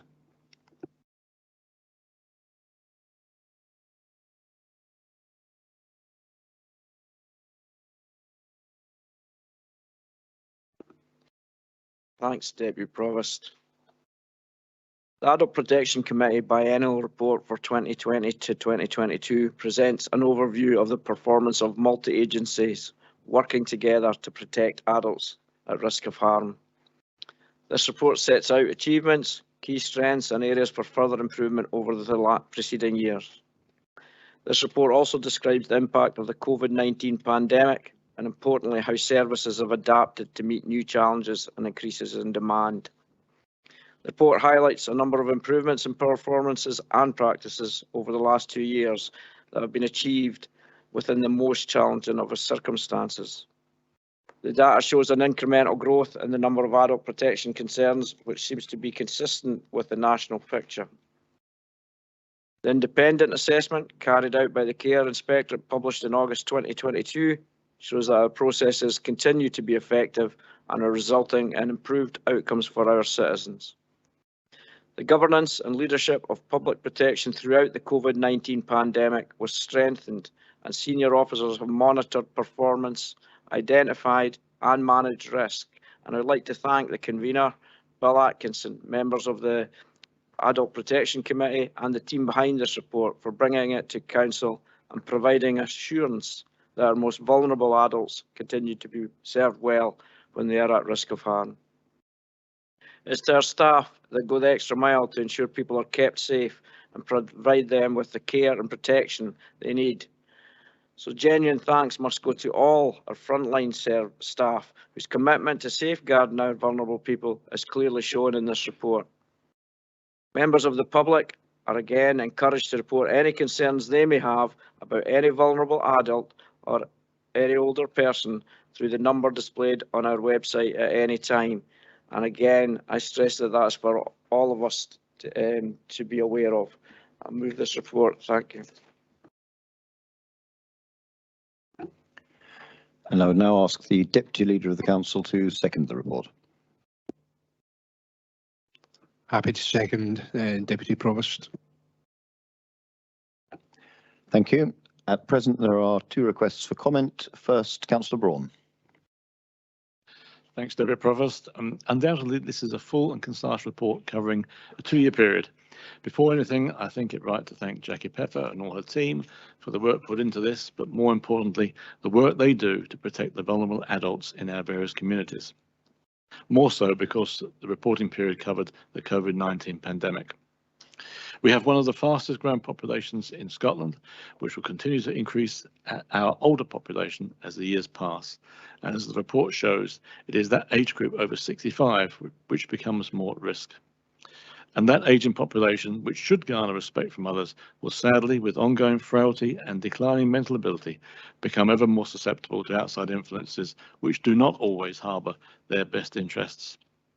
As we've heard, as that population ages into the vulnerable age range, now already digitally inclusive, the risk of financial harm must increase.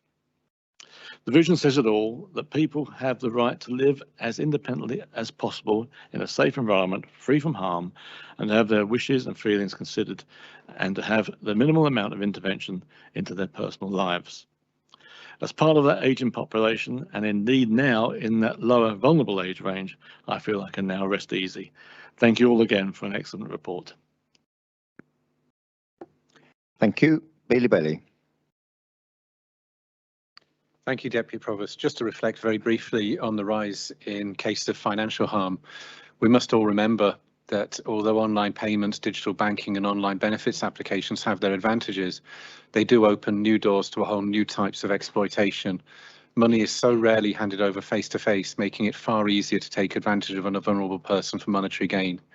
Therefore, I'm very pleased to hear that work we've done here locally has contributed to national guidance on the topic. Thank you, everyone involved. Thank you. There are no further requests for comment. Can we agree this report? Thank you. And I will now hand over to the Provost to formally close this morning's session. Thank you, Deputy Provost. That's lunch, members, and we will resume at 25 to 3.